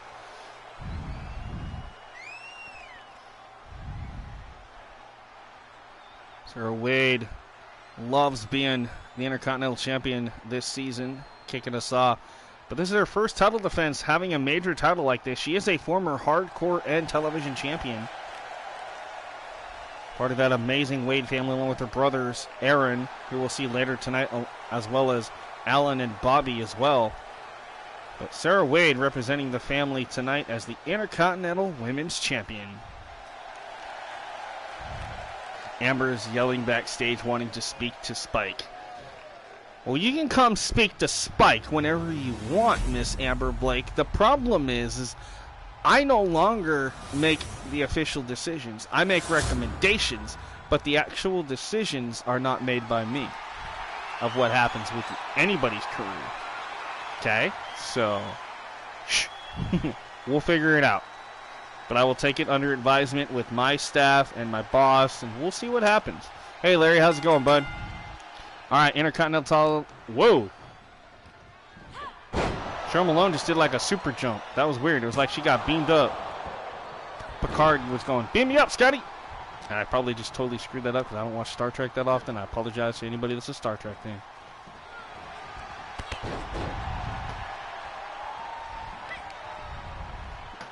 But anyway. Sarah Wade is the wife of Bobby. Oh, my bad. I thought she was... I always thought she was a sister. Okay, my bad. So she's Bobby Wade's wife. Okay, thank you. Now I know. And then Wasson called Travis and said, you can do the distraction.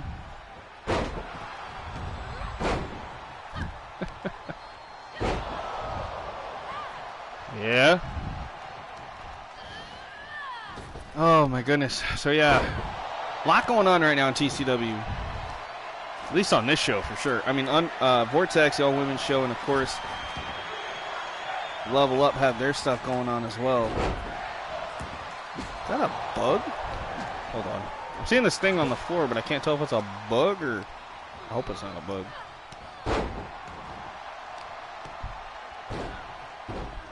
No, I think it's just a piece of...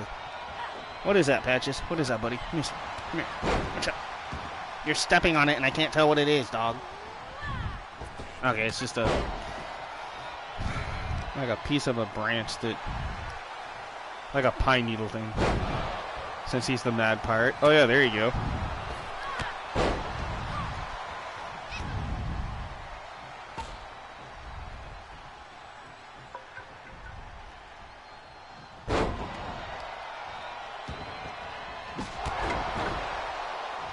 Wait, 2K22 just got a new update?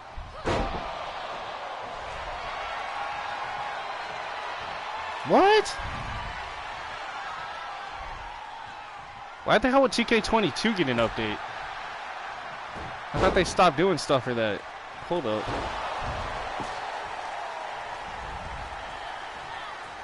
Yeah, that's weird. I'm sure it's 22 and not 23.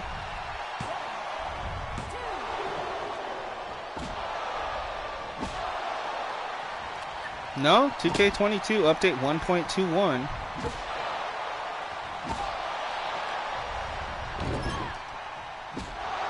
That's that. Oh, they probably might be trying to get ready to shut down the servers. That could be what it is. It's probably an update to start getting ready to shut down the servers for 22. That would make sense. Because I'm sitting there going, why the hell would they, you know? See, that's the problem. They focus on the old games at the same time they're focusing on the new one. They really should not do that. I get it. Not everybody probably has 23. But, you know, there's got to be a point where they're just like, nope, we're done. Muscle Buster. Patented finisher of Cheryl Malone, but she got rocked from behind. Sarah Wade's going to try to steal this and keep her title. Actually, wait, I think this is elimination, so I think we should be okay. So even if Sarah Wade did get rid of Yuri, I think Cheryl would still be okay. Sorry, guys, my mind is all over the place trying to make sure I keep track of all the rivalries and stuff going on, talking about that too. That I kind of forgot my own stipulations. I do know it's Extreme Rules Triple Threat. I do believe this one is actually elimination. Sarah Wade, look at this. Ooh, the somersault unpretty by the champion, trying to eliminate Cheryl Malone here. Yeah, it's elimination style. Okay, otherwise Yuri would have tried to break that up. Yuri with a sledgehammer now. Right to the gut. Right into the breadbasket there, Sarah Wade. Ouch. Sarah to the outside from behind. Oh, Cheryl Malone gets taken out with 2 sledgehammer shots. Sling blade, roll through. Basement drop kick to the face of Cheryl Malone. Yuri's looking impressive here in her debut. But Sarah Wade, look at this octopus stretch. The octopus stretch locked in. And Yuri has tapped. Yuri with a great showing, but fell victim to the octopus stretch. Tapped out to Sarah Wade. It's now down to either Cheryl Malone or Sarah Wade. Who's going to walk out with the IC title tonight? Cheryl Malone would love to walk out tonight and walk into the pay-per-view holding her 4th Intercontinental title.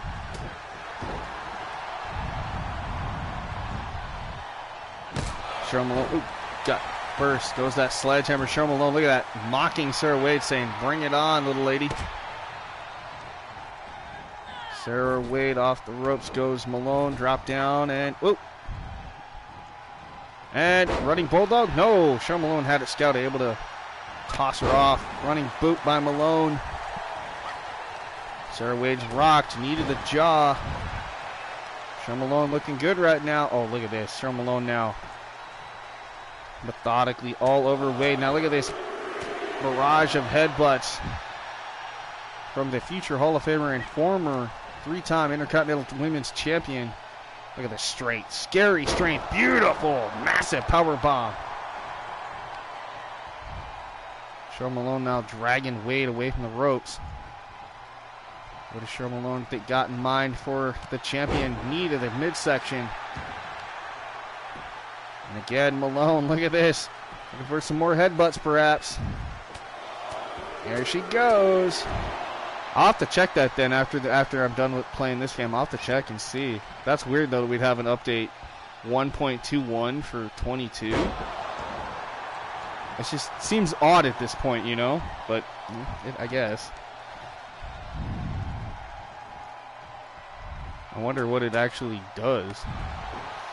Like I said, it's got to be to shut down the My Faction and stuff like that. Or, you know, shut down community creations eventually. I mean, that's the only thing I could think of, honestly.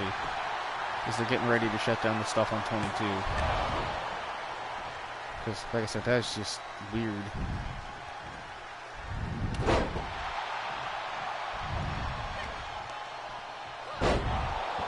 Sarah Wade snapping the hair back of Cheryl Malone. And Cheryl Malone's got a lot of hair to play with there. Off the ropes. No, over the top. Nasty fall to the outside for Cheryl Malone. She landed rough on the outside here. Cheryl Malone back up on the apron, now into the ring. And Sarah Wade was looking for a springboard, instead opted out of it. Cheryl Malone with a kick. Cheryl Malone, look at this, out of nowhere. Belly to belly. 2. I don't know why I said Bailey to belly. I think it's just because I'm used to it, but it's the belly to belly suplex.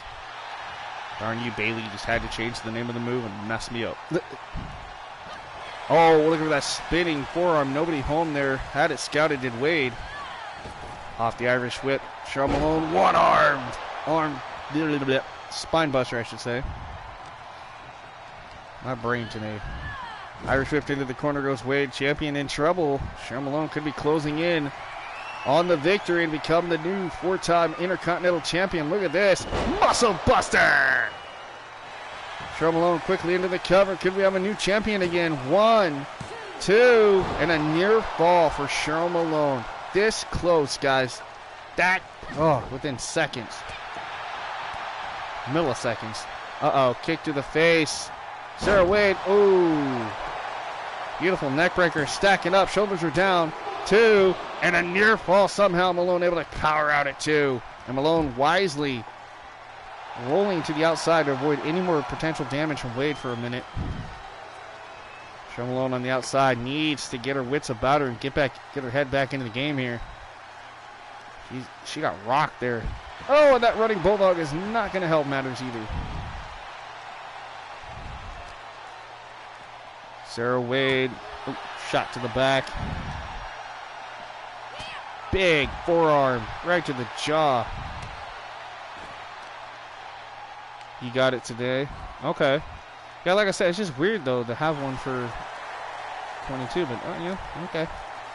I mean, I guess I still get updates for, like, Grand Theft Auto, and that game's over 10 years old, so, you know, I mean, it happens, but it's just odd. Back into the ring. Sarah Wade sizing her up. No, whoa. Oh, whoa, that was a weird. I have not seen that kick. I think that's Zoe Stark's finisher. But it wasn't enough. Cheryl Malone, I thought she literally countered out of that, but no, she did get hit in the face. Cheryl Malone did able to escape it. Big boot to the face. Uh-oh, Cheryl Malone, a sledgehammer right to the gut. Nasty shot. And again, rated down that sledgehammer on Sarah Wade here. Sarah with an elbow. Looking for the springboard crossbody. The K360. Yeah, I forget that Zoe Stark has that. That was a really cool move that not too many people have. Kick, shot to the midsection with the sledgehammer by Wade. Champion misses with that one. Cheryl Malone, ran right into that one. Ouch. Cheryl Malone again. Man, I know what she's trying to do. She's trying to catch Sarah Wade off guard, but it is just not working. There you go. Just punch her in the face a little bit. That works. Irish whip. Uh-oh. Malone setting up for another muscle buster. I believe this could spell the end of it. I see people using the K30 all the time. That's weird. See, I don't see many people using it. 1, 2, and another near fall. Wow. Wow, what a championship match we have here. Started off with 3. Yuri eliminated. Cheryl Malone setting up for the belly-to-belly again. Oh no, she's got a modified bear hug.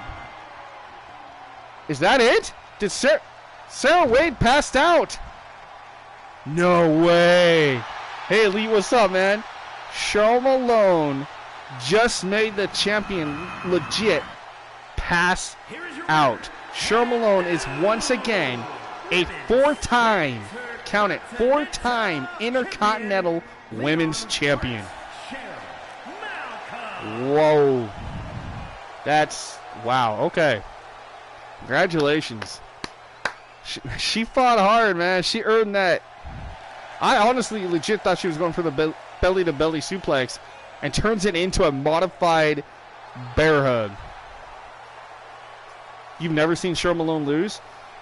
She has. It's very rare that she does, but yeah. The last two episodes, actually, she lost because she lost that qualifying match to be #1 contender for the world title that Akane won on the episode before last. And then last episode, she wasn't competing. But last season, yeah, she had a rough start, and then she started taking off and just started getting win after win after win. But man, this is a big victory right here. Four-time Intercontinental Women's Champion. Congratulations, Cheryl Malone. And again, welcome in ELW Elite Ladies Wrestling in the house. All right, up next, it's Tag Team Tornado Action. Can the Zeno Demons get the job done against the newcomers, the Dixon Twins, Mason and Marco? I think that's right, Marco. I either haven't seen the matches because I was AFK, or I wasn't at those streams, or I don't remember. It's probably not at those streams or just don't remember. That happens. It's okay. But yeah, like I said, that's a good victory for Cheryl Malone. Now begs the question of who's going to be her first title defense coming into incarceration. Yeah, this is going to be an interesting match right here. The Xeno Demons and the Dixon Twins. Yeah, I have a feeling this should be a good one.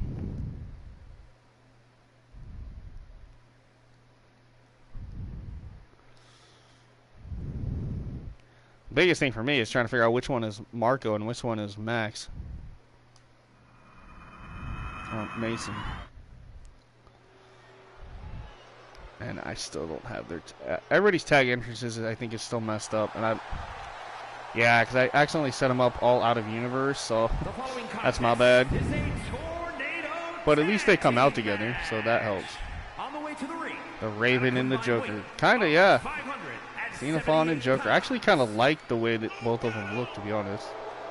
I know at some point Xenophon said he's looking to update his gear, which is totally fine. But for now, I actually kind of dig this look. Right, the Joker and the Crow. Yeah, see, I like it.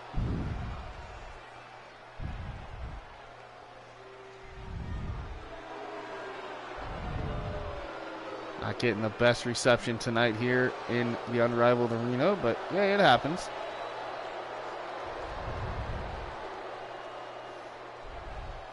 Now, I think Joker asked earlier, if I'm not mistaken, didn't you ask when you and Xenophon were supposed to face off to see who gets the opportunity? Honestly, Xenophon said that you should take it, but then you say Xenophon should take it. You guys still want to compete to see who earns that opportunity to be in the chamber match to represent your team, or do you just want to just see what happens? How things going? See you work hard, buddy. Hey, Larry, man, how's it going, man? We're doing pretty good. I've just been doing my own thing, staying busy, trying to pump out some good shows and good content for everybody. Now, again, if you are here, just want to announce again that I will not be streaming tomorrow or Saturday, guys. So I'll be back Mother's Day on Sunday night, but it won't be wrestling. I might take a night off of wrestling. We'll see. Think plans could change, but I might take a night off of wrestling and stream something else for you guys. So if you guys still want to watch, you can. I encourage you to. I like having you guys here when I stream other games too. It's kind of fun to just chill and see all what I play and what I do. So I don't know what I'm going to play yet. I can't tell you, so it'll be a surprise. But either way, it should be fun. Yeah, I have got to figure out which one is Mason and which one is Marco Dixon. I know Sergio told me how to tell them apart because now they got different hair and different colored gear, but I still made it messed up. Last season was really hard. Like, I legit could not tell them apart. It was that bad. But I want to say Mason is the one in the red. Sergio's not here, so I can't get, like, legit confirmation on that. But I believe that's right. Could just use the controller assignment to check. Yeah, I guess. Let's see. Yeah, let's see. Just real quick. Okay, so I was wrong. Mason is blue. Marco is red. Okay. Mason Dixon blues and Marco Dixon red. Okay, got it. Alright. I haven't gotten to see Callisto Protocol. Yeah, I'm thinking about popping that back in and playing that. Well, not really popping it back in. It's actually downloaded to my cloud, so I can play it anytime. But yeah, the problem is the part I'm at, though, I'm stuck because I can't get past that part because either I die too fast or I run out of ammo and then die. So I have to figure out a strategy to get past that, and I think that's why I haven't played it in a while, is because I'm trying to figure out, okay, how am I going to do this? So, I don't know, we might try to fire that up and see what I can do with this, since I haven't played it in a while. Just be prepared, though, that is one game that kind of frustrates me. Tomb Raider is kind of the same way sometimes, though, so I would love to play Red Dead Redemption 2 and continue that story, but it is rated M for mature, so I got to be careful with some of the stuff I stream on that, just in case there's nudity and I don't realize it. Raid Shadow Legends. Hey, Clinton, what's up, buddy? I saw the OWF was live a little bit ago. I'll make sure to rewatch that for sure, man. Because I literally went live, and then within like 10 minutes I saw you were. I was like, oops. But yeah, it happens. And creatures with tentacles are strange, right?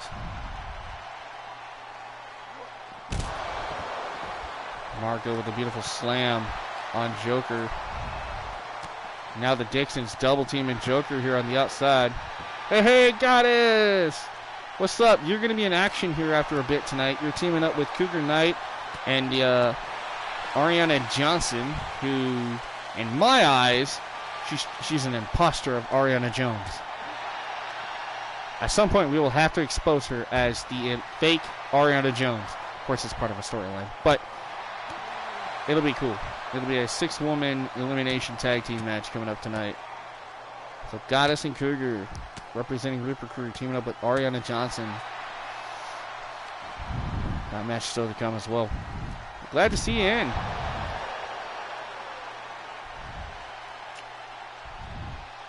Yeah. Yoshi got to play on OWF. Nice. Yeah, I saw you. You tweeted and shared it out for me? Okay, cool. Thanks, man. Yeah, like I said, I got the notification and stuff for your show, man. I'll definitely be trying to pop in and seeing what's going on over there. And Goddess, I have been watching your streams when you have them.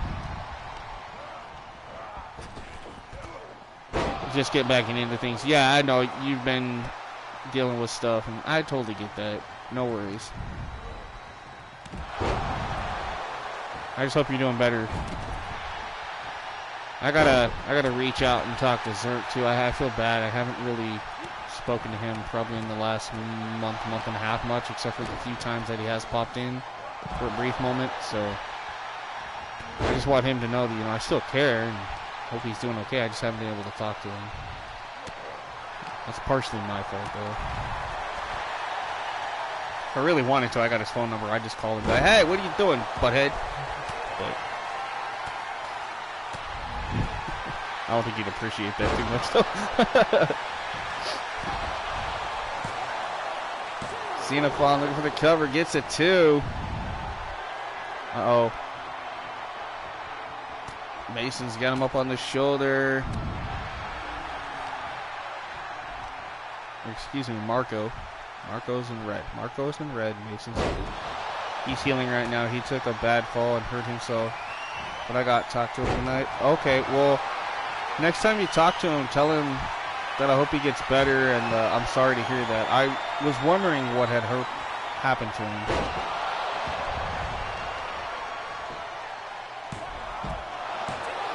Okay, because I do care about him. I just hope he's doing okay. You'll be making War for him this year, I guess. Ooh. He told me that War wasn't going to be coming back. Yeah, like I said, I didn't know. Like I said, I haven't talked to him for over a month. And he popped on about a week and a half ago for a few minutes and said hello on stream, but then he disappeared. So I didn't know what had happened. Xenophon. Ooh. You're not letting him retire. Okay. Well, if that's the case, I wonder if he'll allow you to create Valkyrie too, or Faith. Because I was okay of letting War retire on my show, but I really wanted Faith and Valkyrie back, and at that time he was contemplating it, but then I hadn't heard anything, so I guess his bruise is insane. Oh, I bet. Yeah, I gotta reach out to Susie and see what's up with Susie the Elf too. And I know that when you have time, you're gonna be trying to work on Mondo, so but take your time. Because right now I don't have any room anyway, so when that time comes and they are officially up and ready to go, I will have to figure out what I'm going to do. I think at that point, I will probably move some of my characters off the main shows and put them strictly on my Clawmaster show to make room for people like that. So that way it kind of takes the eyes off of my characters in TCW. Because he isn't getting the game unless I can make him change his mind. Well, tell him to change his mind, because, dude, he should be seeing some of the stuff I've made. I've made over 47 characters up on CC right now, if you haven't noticed.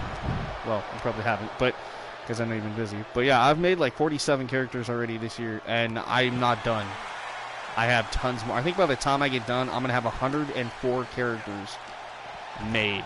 The problem is I can only upload 80 on one profile, so once I hit the 80 mark, some of the people that I've made will be taken down, and then if people want them, they'll just have to request them. Susie's show's been going. Yeah, I've been trying to pop in. Obviously not live, but I have been trying to catch up with it. I've been trying to check in these shows. Right, I've been trying to check into everybody's shows, and I've been so busy. I'm probably just going to buy him the digital version and send him the code. Make sure you get the digital version so he has everything. Because he's gonna want that season pass, to be honest. There's a lot of cool stuff that's gonna be with that. So,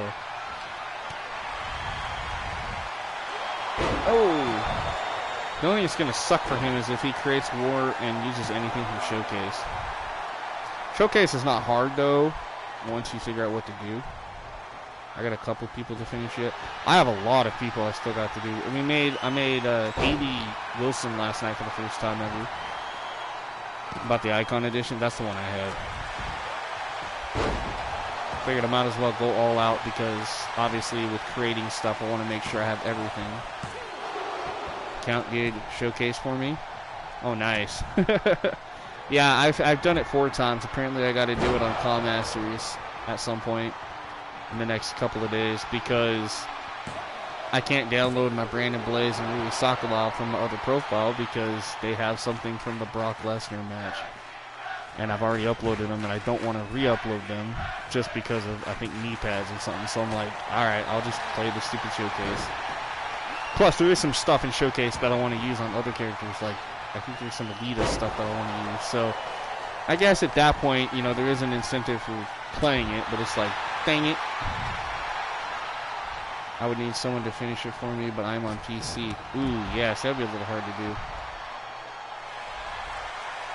180 for Icon, so I just got Deluxe. Oh yeah, because for you it's more expensive. Yeah, that sucks. You got the Icon as well. Okay, cool.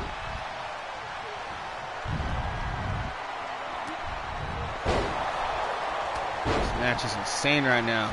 tornado tag team between the Dixon Twins and the Xeno Demons. No, ours was about 120. His is 180 because he lives in Australia. Right, it's on sale right now, 25% off. I don't really know how much that helps anybody. Wow, Dixon Twins, man. That's an upset right there. Mason and Marco defeating the Xeno Demons in their first tag team match this season. Congratulations, guys. Xeno Demons, man, not off to a good start. They're going to have to get something going here. I mean, one of them is going to be entered into the chamber match at Incarceration to represent their team for the tag titles. So, I don't know, man. At this point, it's going to be rough. Yeah, that Australian currency is weird. Yeah, it's so stupid. Alright, so this is what we got left coming up. I think I missed somebody's comment. I'm going to do an update for McCleary, but it's mainly an entrance. I want to rise from the depths of hell, love the one true. Oh, okay, yeah, okay, that's fine. Brian, please don't mention that name when I'm around. I don't know what he said, but because I missed it. But anyway. Hey, Thomas, what's up, man? Hey, hopefully you can stick around, dude, because this is what we got coming up. Alright. So we got Michael Blaze and Ryan Rex coming up in a minute. We got Goddess of Pain, Cougar Knight, and I still say that is an imposter. That is not Ariana Jones. That is Ariana Johnson. Why would Jones change her name? But anyway, Ariana Johnson, right? Versus Jamie Briggs, Lily Bett, and Amber Orion. That should be good. In our main event, Jay Stone, Aaron Wade, Thomas Walker Jr., and Yuri Sokolov. Winner becomes the other #1 contender and will face King Dominator to be crowned the new World Heavyweight Champion at the pay-per-view. Let's not mention it because I don't want to. Did she get married? That could be a name change. No, it's part of a storyline, Goddess. So Ariana Johnson was made by Sergio, and it's supposed to be like an imposter version of Ariana Jones. And Ariana Jones knows about it because Ariana Jones apparently didn't make her character or something. Or anyway, I don't know exactly what's going on with that. I have to find out. But yeah, for right now, Sergio said that he has permission to make Ariana Johnson, and I'm supposed to play it off as Ariana Jones. But yeah, so it's a weird storyline, but we're gonna try to make it work. Right, Thomas? Okay. Hey, Larry had a great opportunity earlier too. Larry had an opportunity to become team captain for one of the two teams at War Games at Incarceration. Unfortunately, he lost. So Xander the Phantom won that triple threat match. But Xander the Phantom is going to have his work cut out for him now, because now not only is he the captain of the War Games match, but he also has to still defend the Intercontinental title. So he's going to have double duty at the pay-per-view. It's going to suck. Hoping it ends with Johnson versus Jones at some point. Right? Yeah, I mean, I would love to if that could happen. But again, that's if Ariana Jones makes her character on 23. I don't know if she ever did or not. I haven't really talked to her in a while. Blue and black. Yeah, this is going to be good. All right, Michael Blaze versus Ryan Rex. We got two Hall of Fame TCW superstars going head-to-head for the first time ever here in TCW. Starts with a T, ends with an O, if you know. Oh, yeah. The following contest is scheduled for one fall. Yep. I don't even have to, I know who you're talking about in a way, so I'm not even going to go. All right, the only one I know of with that name ends in Santana. Ah, yep. Oh, okay, yeah, I definitely know who you're talking about, thank Goddess. Yeah, I'm not, yeah. Alright, here we go. One-on-one. Ladies and gentlemen, introducing first, TCW Hall of Famer making his shocking return this season. It is Michael Blaze. Here's the funny thing, okay? So he is a Hall of Famer. But the crazy thing about him being in the Hall of Fame is he has actually never won any championship in TCW. The reason he is in the Hall of Fame is, one, it's one of Eric's original CAWS that I first downloaded back in like season 1 or season 2. But because he had put on so many good matches over the last few seasons that he was a part of, and because, you know, his girlfriend or wife at the time was Crystal Frost, that was a big part of it too. But yeah, Michael has never won a title. Crazy as that sounds, he never got the opportunity, and it's because I would start to push him, and then things would happen, and unfortunately, and this is not Eric's fault, this is mine, I would hit a roadblock on what to do with the character. From Bad Street, Atlanta, Georgia, weighing in his attire is different than the others, right? But is he a Hall of Painter? Michael steals the show every time. This is cool. I like the concept behind what Ryan Rex tried to do here, or Donald Doyle. The whole like black sheep society with him and the Reckless Girls, Roxy and Riley. So here's TCW Hall of Famer and former Grand Slam champion Ryan Rex. He is the black sheep. I know he said he updated the attires today, but I'm kind of like sad to want to go look at him, because I'm like, dude, I actually kind of like this whole black and gold sheep gimmick thing. Like, this is really cool. So I'm kind of curious what he did, but at the same time I'm sad because I'm like, I don't know if I really want to get the new versions yet. What's up, Zeno? You had a pretty good match there with the Joker moments ago. Sorry about your tough loss, but it's okay, man. You guys will bounce back. So, like, cyberpunk looking, right? Kinda.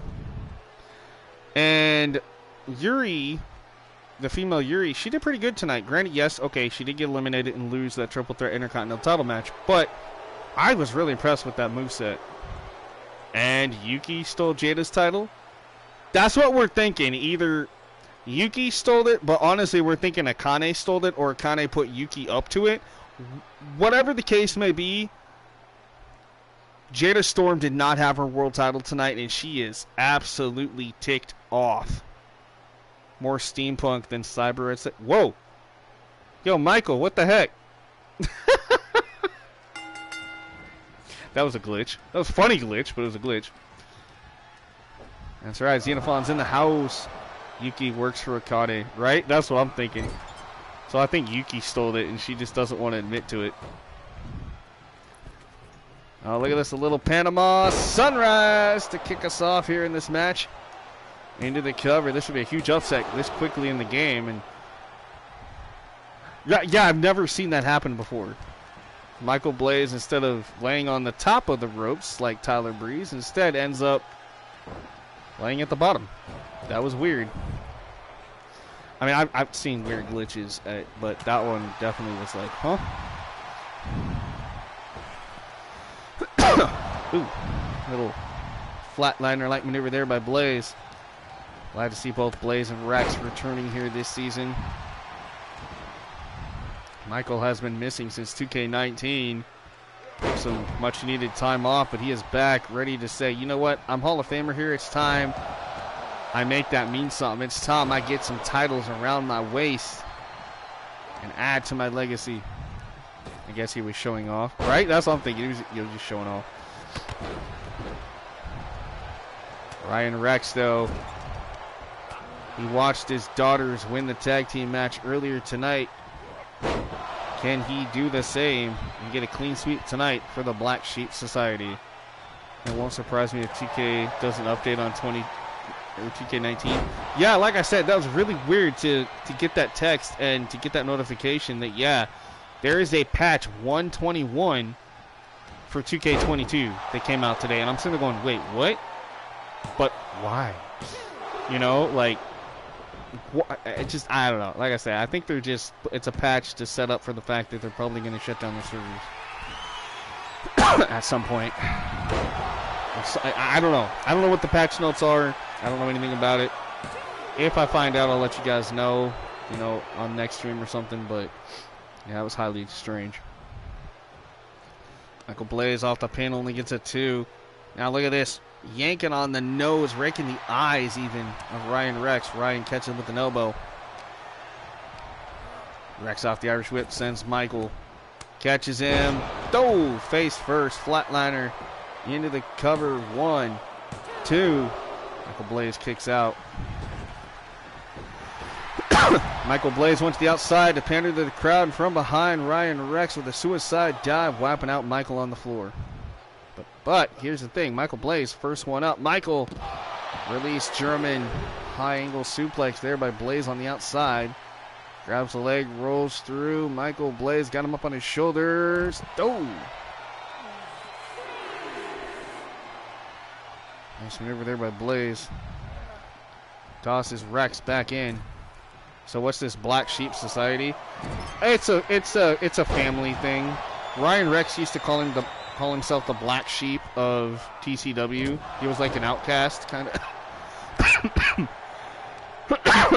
Excuse me. Because everybody kind of like hated on him because he kept winning title after title after title after title, and you know he earned it. You know, most of the time. And then his daughters came in, Riley and Roxy, and instantly winning after win after win. And then next, you know, they're getting titles and they're winning. And, you know, people started hating on them, so they became like the black sheep of the women's division. And so he decided to come up with this idea, well, have the family be called the Black Sheep Society and have Ryan be the leader. So that's the whole concept behind that. And I thought it was kind of cool.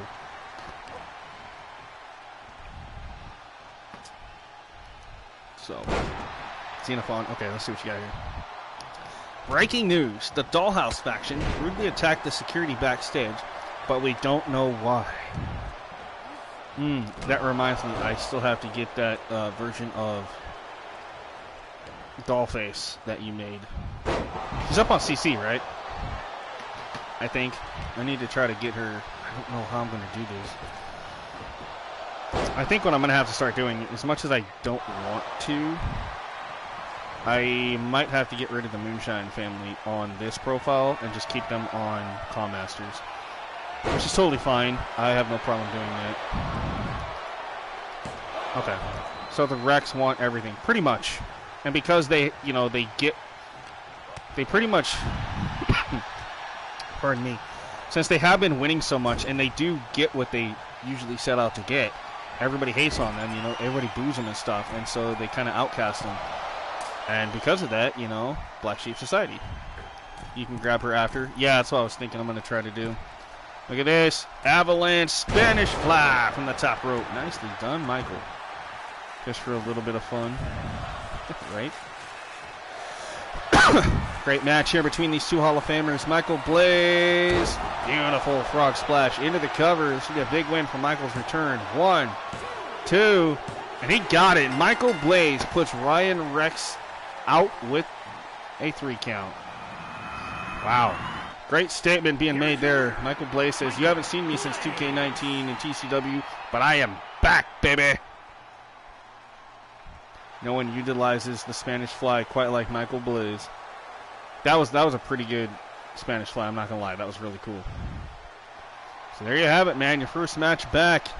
That's a big win, man. That's a statement for sure. Wins with the Blaze of Glory Frog Splash. Which is interesting because, like I say, Michael Blaze... So, Eric, you remember this. The storyline at one point was Austin and Brandon Blaze technically are not related to Michael Blaze, but because he shares the same last name, we wrote up a storyline that they were just long-lost cousins. I mean, at some point we could still do that, but they're not supposed to be related. Finally got a point. Right? Oh, you're 1-1. Okay. See, now I would have gotten a Xbox today, but old mate wanted 500, which I was fine with, but he had an old gen, so yeah, no. Oh, jeez. Yeah, at this point, man, yeah, you're better off getting that newer Xbox they got out. Which I'm tempted to get one just so I can play Star Wars. Right? Nothing wrong with them being cousins. Yeah, that's what I'm thinking.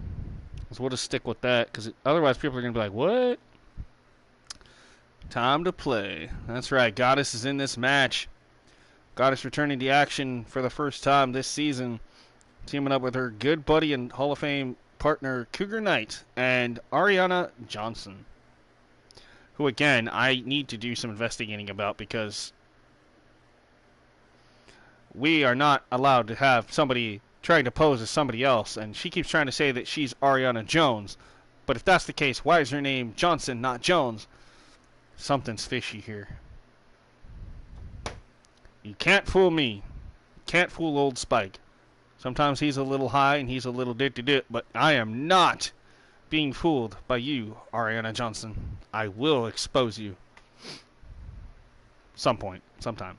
Taking on Lily Bett, Jamie Bridges, and oh my god, an error just occurred. What the hell? What?